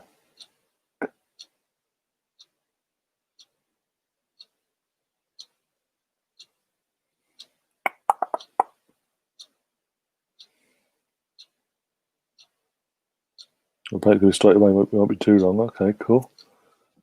Good. Mark's big up Mark saying Merry Christmas to one and all, and catch you all on Saturday for more disappointment. As I said, Mark, literally got 4 cans of Guinness ready in the fridge days in advance. I'm not even gonna have one tomorrow or Christmas Day. I'm saving up for the main reason of I'm gonna need them on Saturday because I know what's coming.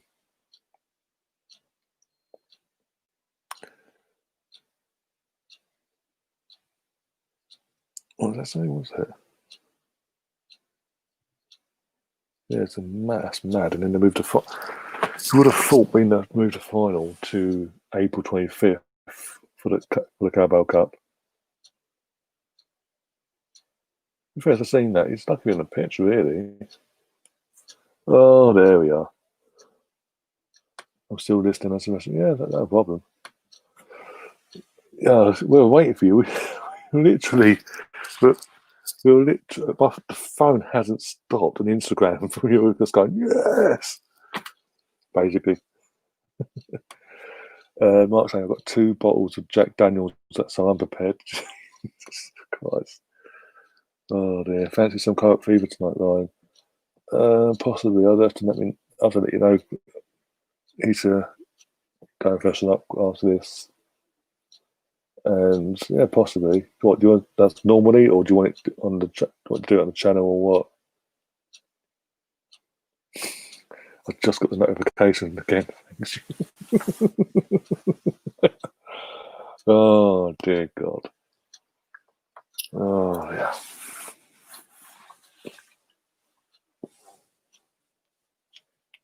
Sounds about right of YouTube. You'd think because that's been an issue for years, that had, and there's been complained about as well. So you would have thought with all the money they make as well that they'd sort that out by now, but not even been attempted clearly to be sorted.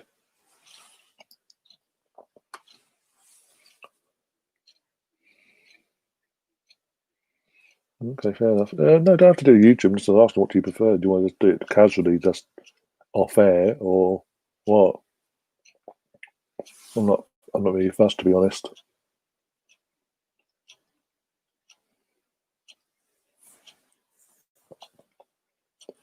How's your Anashira going anyway? You got. Do you pack him or do you buy him? By the way,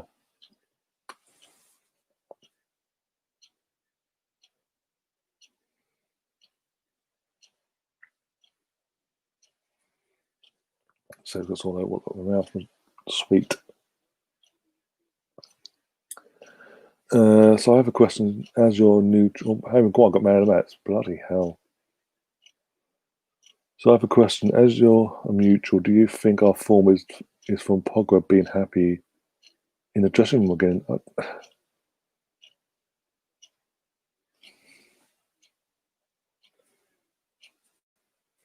Um, if it weren't for the agent coming out and saying what he said every week, I would have said, yeah, no, definitely. But when the agent's come out and said what he said, was it 2, 3 weeks ago about Pogba being wanting to in the usual what that agent does and has done since he's actually walked through the door pretty much. Can't stand that guy. I think he's not. He's happy. He's obviously just playing and playing to a certain standard now to either get a new contract where he is at Old Trafford, Man United, or get other people that in Europe watching him.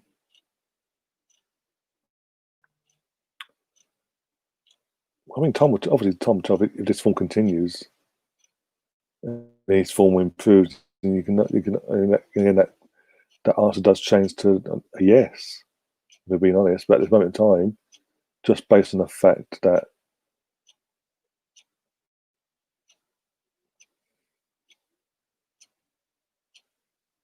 I'm sorry, Cavani. I'm saying this in the incident now. Cavani in the 51st minute. I'm sorry. He's lucky to be on the. Why did no one? Why did no? I know there's no VAR in this competition, but why did no one actually pull him up? Why did no one see it?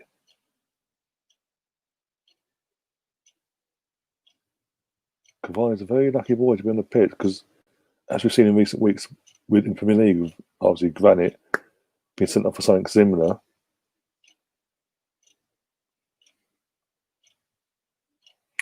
No, but I know. I mean, obviously, Nathan's saying Mina. Yeah, Mina's causing the aggravation in the first place, but knowing there's a risk you could get sent off, that could have gone back and backfired on United, and obviously they would have won the game. You could argue from his ill discipline there.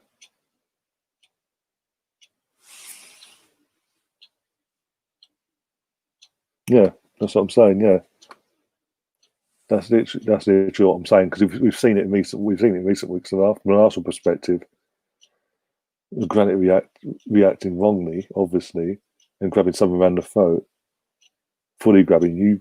He sort of he tried to disguise it sort of with the sort of like that sort of thing, like. But he's gone at the Adam. He's literally grabbed. I think he's grabbed the Adam's apple, sorry. And he's obviously done it so much like. Yeah, Pepe would have got 7 red cards for that. Fucking, if that's the case, what fucking Granite? What would Xhaka get for fucking doing that then? Hashtag pay the ref FC says Cypher. Big up Cypher. Oh dear.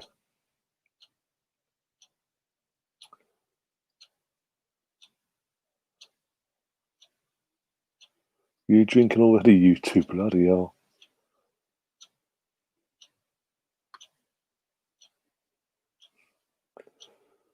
NW stands for nowhere but Arsenal.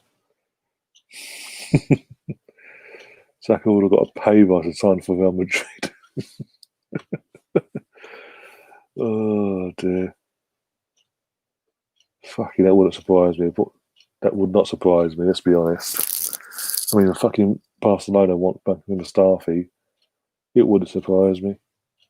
They can have him. Fucking give us full. Because of how long's this thing got? Give us 40, 45 mil for Xhaka. You can have him. Absolute bargain. Cut down price. Oh dear.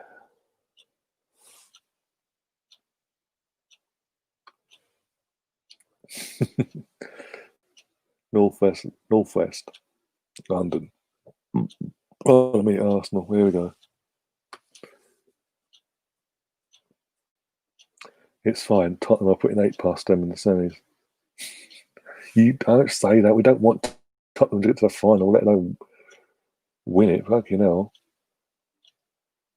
It's saying something. I'd rather see United or City retain it, basically, than see Tottenham win a trophy. Fuck, that's all we need as Arsenal fans this season. We're in a relegation scrap. They in their 13-year duck now. It would be all by then. I think by then, by the time the final comes along, because it's moved it to April, it'll be 13 years and 2 months, and X amount of days and hours, etc.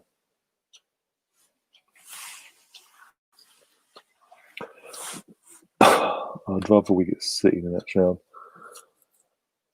I'd rather, to be honest, City versus Tottenham semi-final when Man United Brentford. Any way to get them out of the fucking competition. Get Tottenham out of the competition.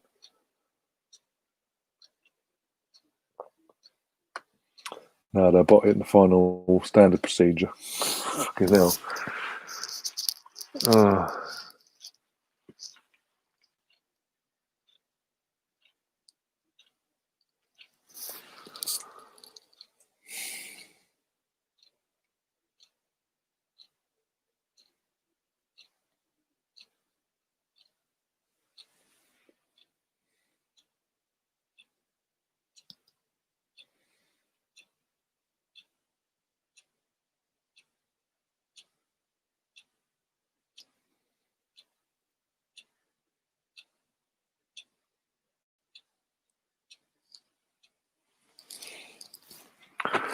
Anyway, moving on from that idiot.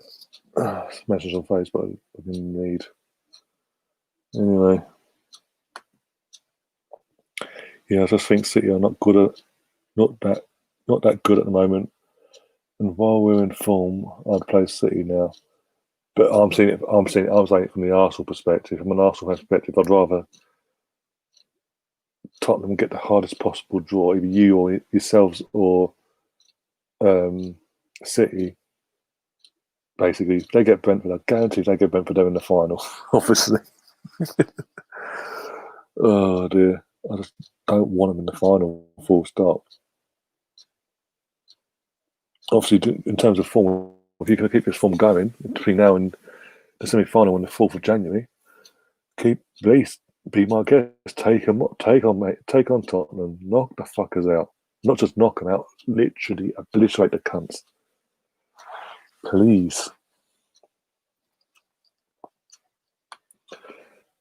You beat a poor Leeds team and scratch and win against Everton. Well, they're better form than us, aren't they? Let's be honest. They're actually winning games. I think in terms of form, they're winning. They're beating.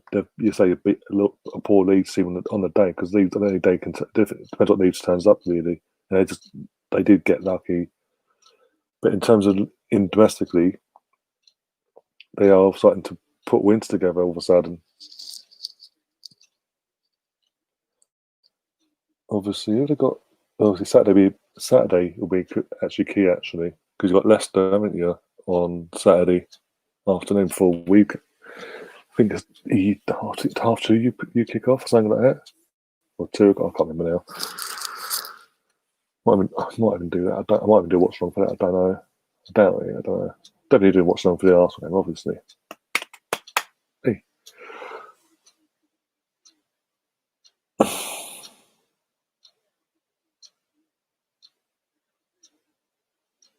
I know if you're saying we overachieved in the Champions League, we shouldn't have even beat PSG alive sync. Well, you did, and then you didn't. You beat them the first time at asking away PSG and at home to Leipzig and battered Leipzig. And then when you just needed a point in your last three games, went out the window.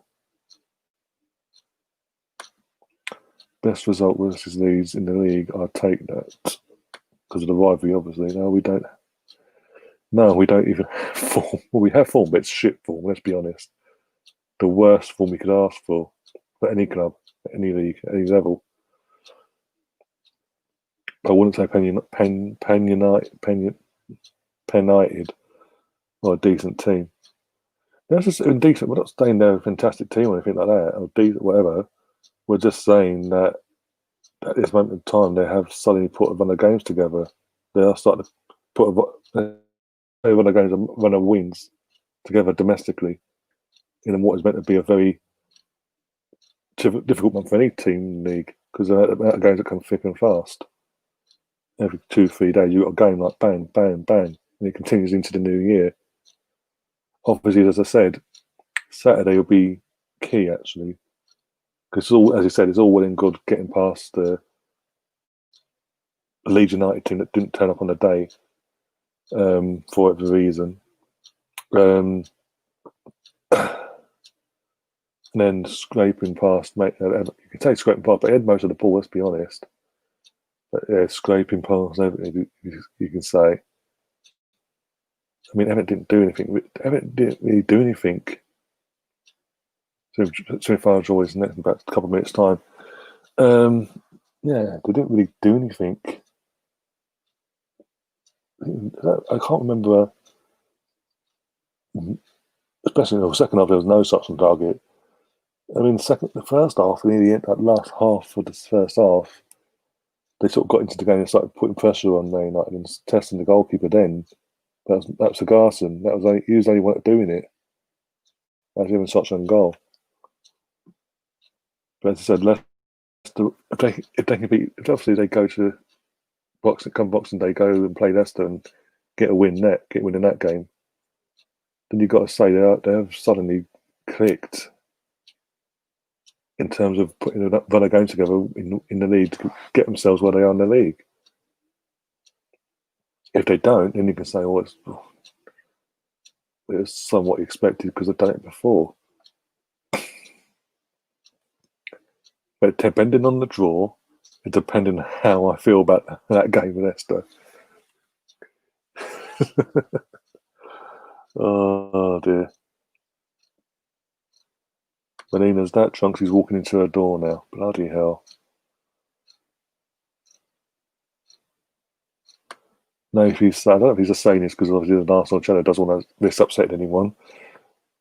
But he's saying, I want to see Arsenal back at their best.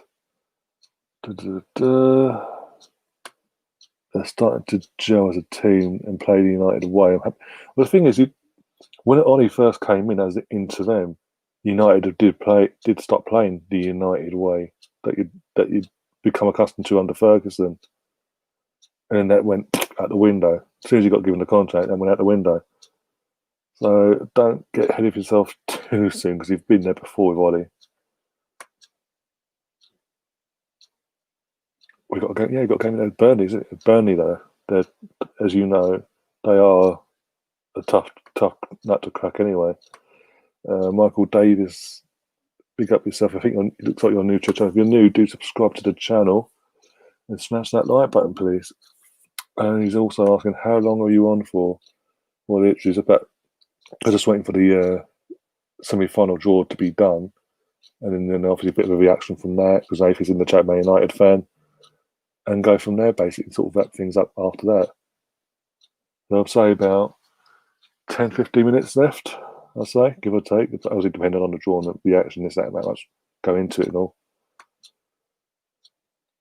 Michael, by the way, obviously, I haven't seen you in a chat. I haven't seen you in my chat before. Are you an Arsenal fan, or are you a fan of another team? If so, who? No problem. I want to just asking that interest because I said Nafi here. He's a Man United fan. So I've got Everton fans on this come on this channel, as in the chat, in the live chat. West Ham, fucking quite a few Liverpool fans, all sorts. Because obviously I do these neutral watch as an Arsenal fan, I do neutral watch songs and all that. But yeah, if you're still there, who do you support? I'm assuming because I don't want to just assume you support Arsenal, obviously.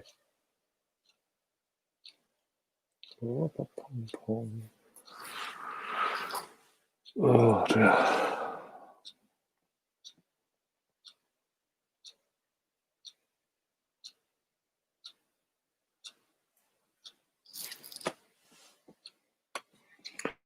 Imagine if Arsenal just started playing the best footy now you can get. I used to admire admire the Arsenal way of footy. Oh yeah, it'd be oh mate, literally. I'll give anything to get back to them days, but all in good time. But sadly, I got to a point where I don't know if it's going to come under Mikel or not. Or if that is literally just like he's got the form that Arsenal are in at the moment in terms of constantly fucking losing in domestic, like in England, like league wise, and obviously last night it has got me down. And just like I can't, I'm not pumped for the games. I'm not like I've changed today. I'm not initially at the start of it, I was like, oh well, we'll get it sorted. Yeah, the draw's about to start now. By the way, oh, Darren Bent's doing it as well. He's doing both.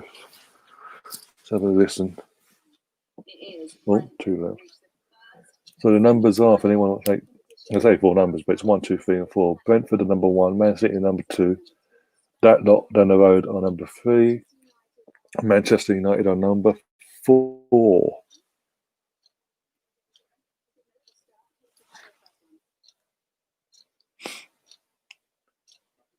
United, ooh, number 1. I'm going to take number 1. United, Brentford.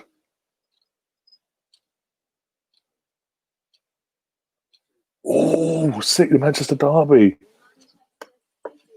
They didn't. The sponsors didn't keep them away from each other.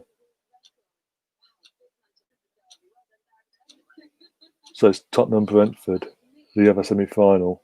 Please, Brentford, please. Please, Brentford. Why did Brentford? What? Hang on. Why is Jose suddenly getting the easy draw? No disrespect to Brentford. And it's Tottenham. It'll be the home side against Brentford. But no, don't get me wrong. That'll be whoever got Brentford is going to be a tough game. It'll be a good game anyway because Brentford are a decent team. But that's going to be interesting, as I say, because as I said before, you got was it the 4th of January? Yeah, so New Year's you're going to have them all be playing on like the 31st, New Year's Eve or New Year's Day, and a couple of days later playing the League Cup match, the semi-finals respectively, and then a few days later they're playing a semi-final, not semi-final, the third round ties respectively in the FA Cup.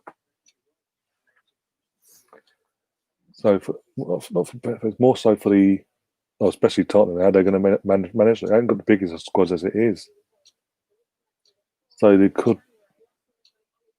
I think obviously Mourinho got probably because obviously yes, the semi-finals, but then the finals not till April, so I don't know because a lot of things could change between then and April. So would he go all out?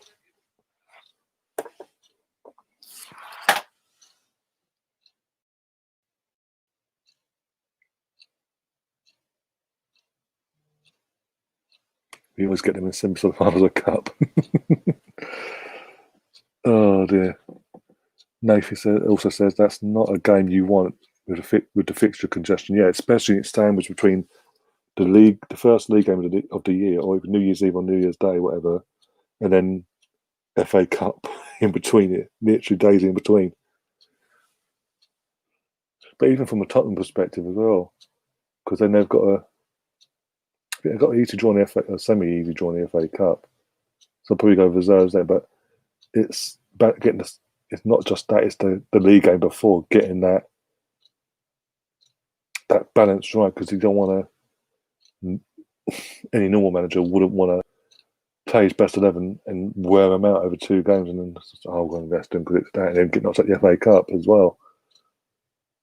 And also, again, Brentford will probably do the opposite and actually invest a 1 or 2 for that semi-final to give them the best chance possible and have fresher legs and this, that, and the other. So,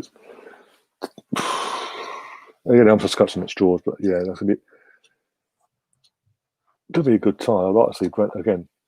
Obviously, I'd like to see Brentford get to the final over Tottenham, obviously. But Brentford. But Manchester, that's going to be a tasty. And as Navy said, you don't want a fucking local derby sandwiched in between a league game and an FA Cup match. Just as the fixture congestion starts really kicking as well. Especially if you get through to the full final of the FA Cup as well.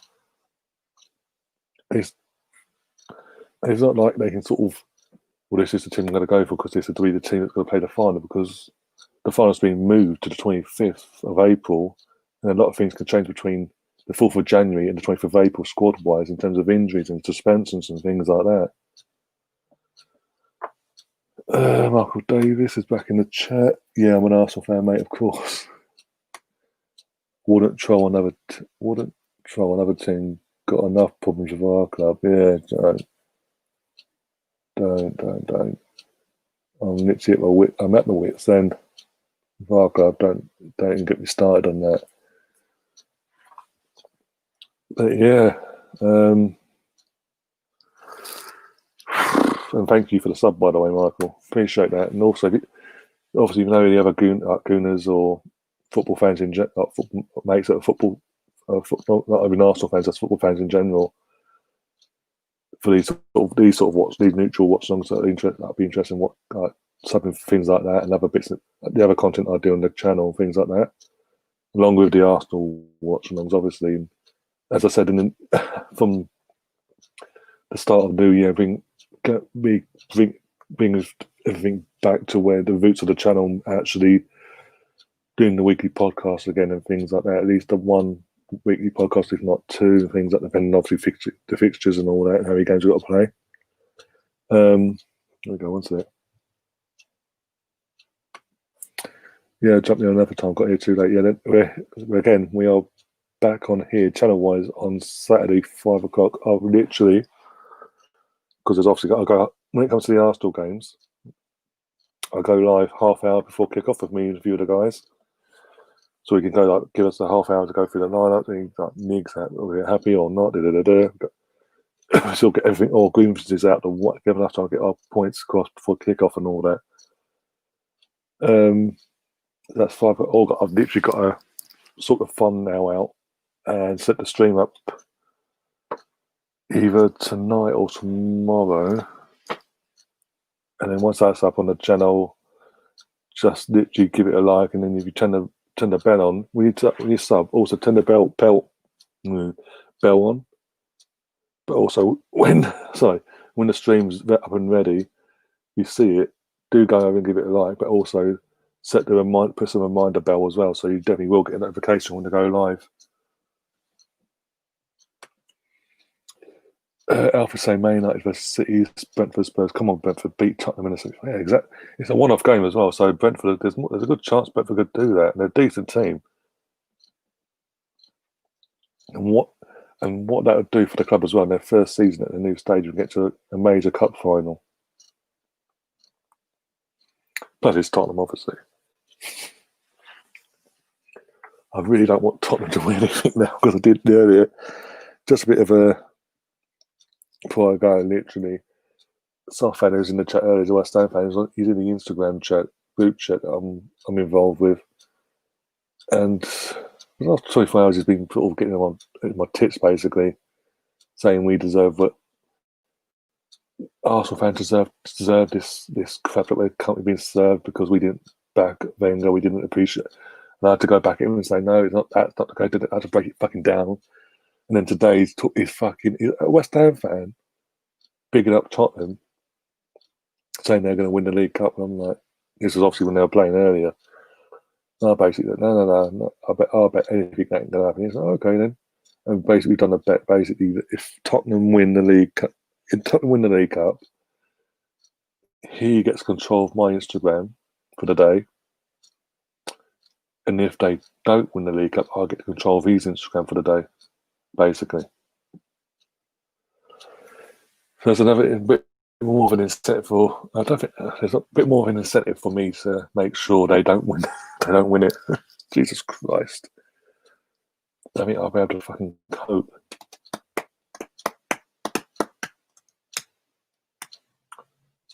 Oh dear. Yeah, Spurs. They usually Spurs it up anyway. So if they don't Spurs up, they don't Spurs it up in the semis. They'll Spurs up in the final anyway. But yeah, cool. Oh, my back. Ooh.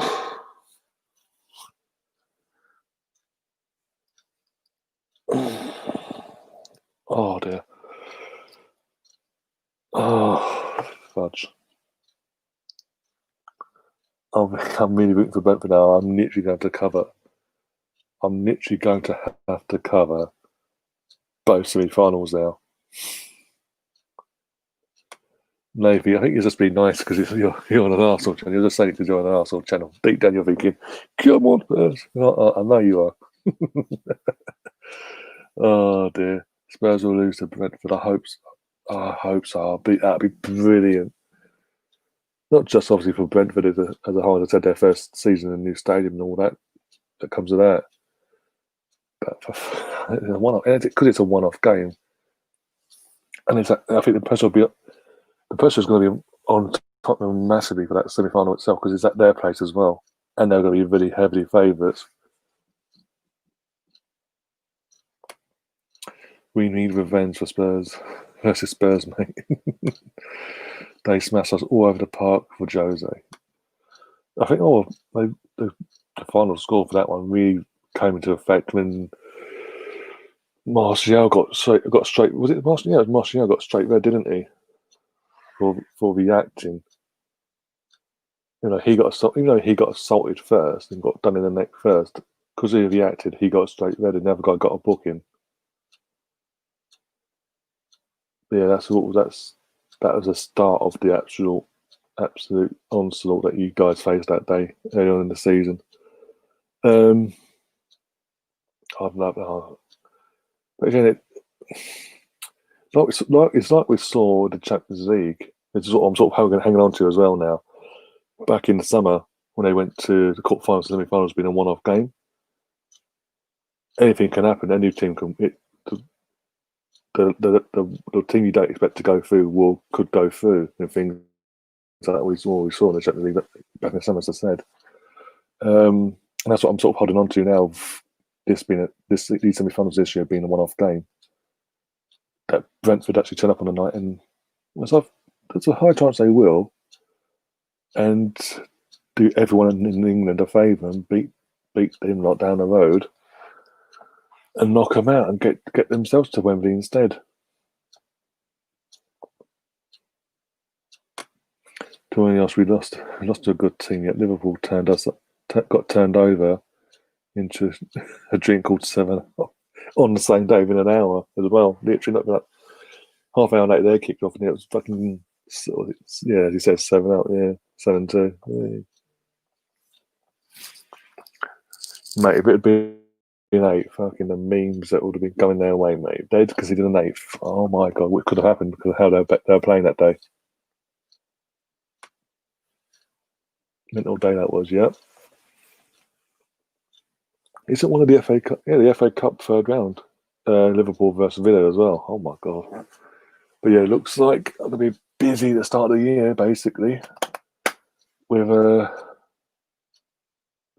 literally gonna have to now, just for the hope that a certain team down the road don't get to a final, basically. And yeah, but until then, we've got obviously this weekend the main event. Arsenal at home to Chelsea. We're probably going to lose, but it's hope. There's hope. We've got to have some hope that by some miracle we decide to turn up and get a result on Saturday. Not just a draw. We have to win. It's win or nothing. If he doesn't win, he needs to piss off. Oh, dear. I'll tune in as always, mate. Work my way up to mod. Liverpool, United, City, and Leicester lost, didn't they? Yeah. Anyway, so go live on that one after Chelsea at 5 o'clock UK time. Sunday games. We haven't got a Sunday game because I think I said about Tottenham Wolves, didn't I? Might do that for Sunday. It's a late kick-off as well. It's like 7:15 on Sunday. On Celtic. Rangers won 3-0. Good. So Rangers are still unbeaten. We go. Liverpool walked there. Yeah, Wolves versus that lot down the road. So I might do a watch along for that on Sunday. So 7:15 kick-off for that one. Monday, what we got? Monday. Chelsea Villa. So I do a watch along. I can do 2 watch alongs. Technically Monday, back to back. I can do Chelsea Villa, Everton v City. That'd be interesting. 2 tasty watch alongs there. Get me watch hours up as well. Tuesday, what we've got Tuesday. And again, Tuesday, we've got Brighton v Arsenal on Amazon at 6 o'clock UK time. Man United Wolves, 8 o'clock. Okay. Depending on what happens with our game and if it overlaps or not. I think that's 6, 7. If it overlaps into it, then we won't do it. But if we don't, if we finish earlier or just before United kick off against Wolves, I'll do a watch on for that in May. They may do Wednesday the 30th. From Newcastle Liverpool could be the last watch along of the year. Well, it looks it goes to the 31st. What's on New Year's? I think no Premier League football on New Year's Eve. Okay, so literally the last watch along Premier League wise on this channel will be Newcastle v Liverpool on the 30th of December. And hopefully by then I'll be able to fucking over the 4K mark of my watch time hours. See you next time for that. Yeah, again, thank you for the sub as well. Really do appreciate it. And again, hope I'll see you on Saturday. As I said, 5 literally. Tottenham winning way too often. Oh, of course, yeah, too much for my liking. But I was going to say that, yeah. But so hopefully I'll see you on Saturday, Michael, for in the chat wise for the watch on. As I said, 5 o'clock UK time. With myself, Melvin, Gary, and a few of the guys basically for that one. For another grueling 90 minutes. And we know Hector's going to fucking start. We know Granite's going to start as well. Yay. Optimism. Being drowned out of me day by day by this bloody club. Oh dear. No, she's saying, shall we set up a stream of FIFA tomorrow? Which is that what? Yeah, you can do. So I think he's also saying, shall we do a FIFA stream tomorrow on your channel? I'm not a bit tipsy now yet. As long as I'm not busy, should be all right. Don't know if I've got any plans. So you have to get back to me on that one in the morning. Let's sort something out, I'm sure. Dear. Man City will be glad at games at Old Trafford, not at home, since Man United got away. Yeah, that's true. Steve is also in the EFL draw. Yeah, yeah. Just message me in the morning. Yeah, literally just drop me a message in the morning, and we'll sort or some point tomorrow, and we'll sort something out. Plan it, put it all in place, basically, and I'll get it all set up and all that. Try and sort of thumbnail out as well. That'd be interesting. But yeah, oh bloody hell.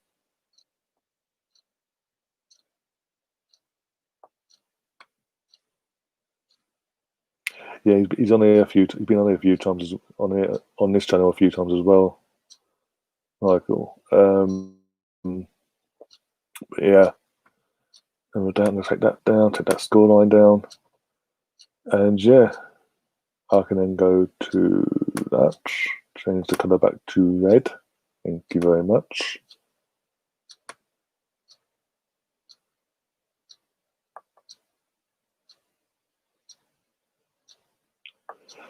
Yeah, what was it?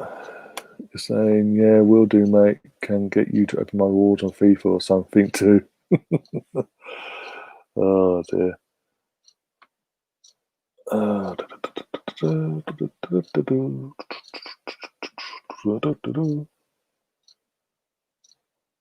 yeah, basically, yeah. Thanks to everyone that's literally kept me sane for the last, how long? Need 2 hours and 47 minutes. Really do appreciate tonight. And obviously, I know it's not an Arsenal Watchalong and all that malarkey, but again, I'm just doing I do need sort of neutral Watchalongs just to and what it's football. I'm not fucking just like getting drank because the team's fucking doing my head in the moment. But also get my watch time hours up because I need to hit that 4K mark quick. And I mean quick. So I can monetize the channel and keep on growing it a bit quicker, a bit faster, and all that. What stadium I've been in England is Sunderland. I was at Sunderland, Southampton in 2015, and Sunderland versus Leicester in 2016. And Sunderland beat in 2016. Sunderland beat City. I've been to in England. Sunderland's best city I've been to in England. Have you been to Sunderland? Me personally, no, not yet. Obviously, they've been relegated as well doesn't help things. And being League One. Hopefully, again, I'd like to see them back up in Premier League as soon as possible. But their owners need to fucking get their head out their asses. But if Netflix is anything to go by, if their little documentary Netflix is anything to go by, literally. Thanks for having me when you decided to notify me he was live. As I said, you would have thought by now, literally, they would have sorted that out. But hey, because that ball has been on for years, and I mean years. But yeah, guys, again, as I said, thanks to everyone that's been in the comments, even Michael and all my other new subs. Thank you for that. I do appreciate it. Again, I'll see you all Boxing Day, 5 o'clock UK time for that one, for that stream. And yeah, as I said, we might be doing a stream tomorrow for a bit of FIFA content. Either do a stream for it or just do it casually off air. If we do it off air, you and I obviously we won't come on. But yeah, and then as I said, 5 o'clock Saturday for the main event, Arsenal versus Chelsea. Hoping, praying, fingers crossing, toes crossing, everything crossing that we actually get a win, because nothing else in the win will be satisfactory. To be honest, we need to get out of this mess and fucking fast. And as you know, I'm going to be joined by the guys as well for that one. And until then, guys, if you're new to the channel, you liked what we've done tonight and what we do in general on this channel, do hit the subscribe button, do smash that like button, and do share the channel and the content I do around left, right, centre to any and everyone that you know.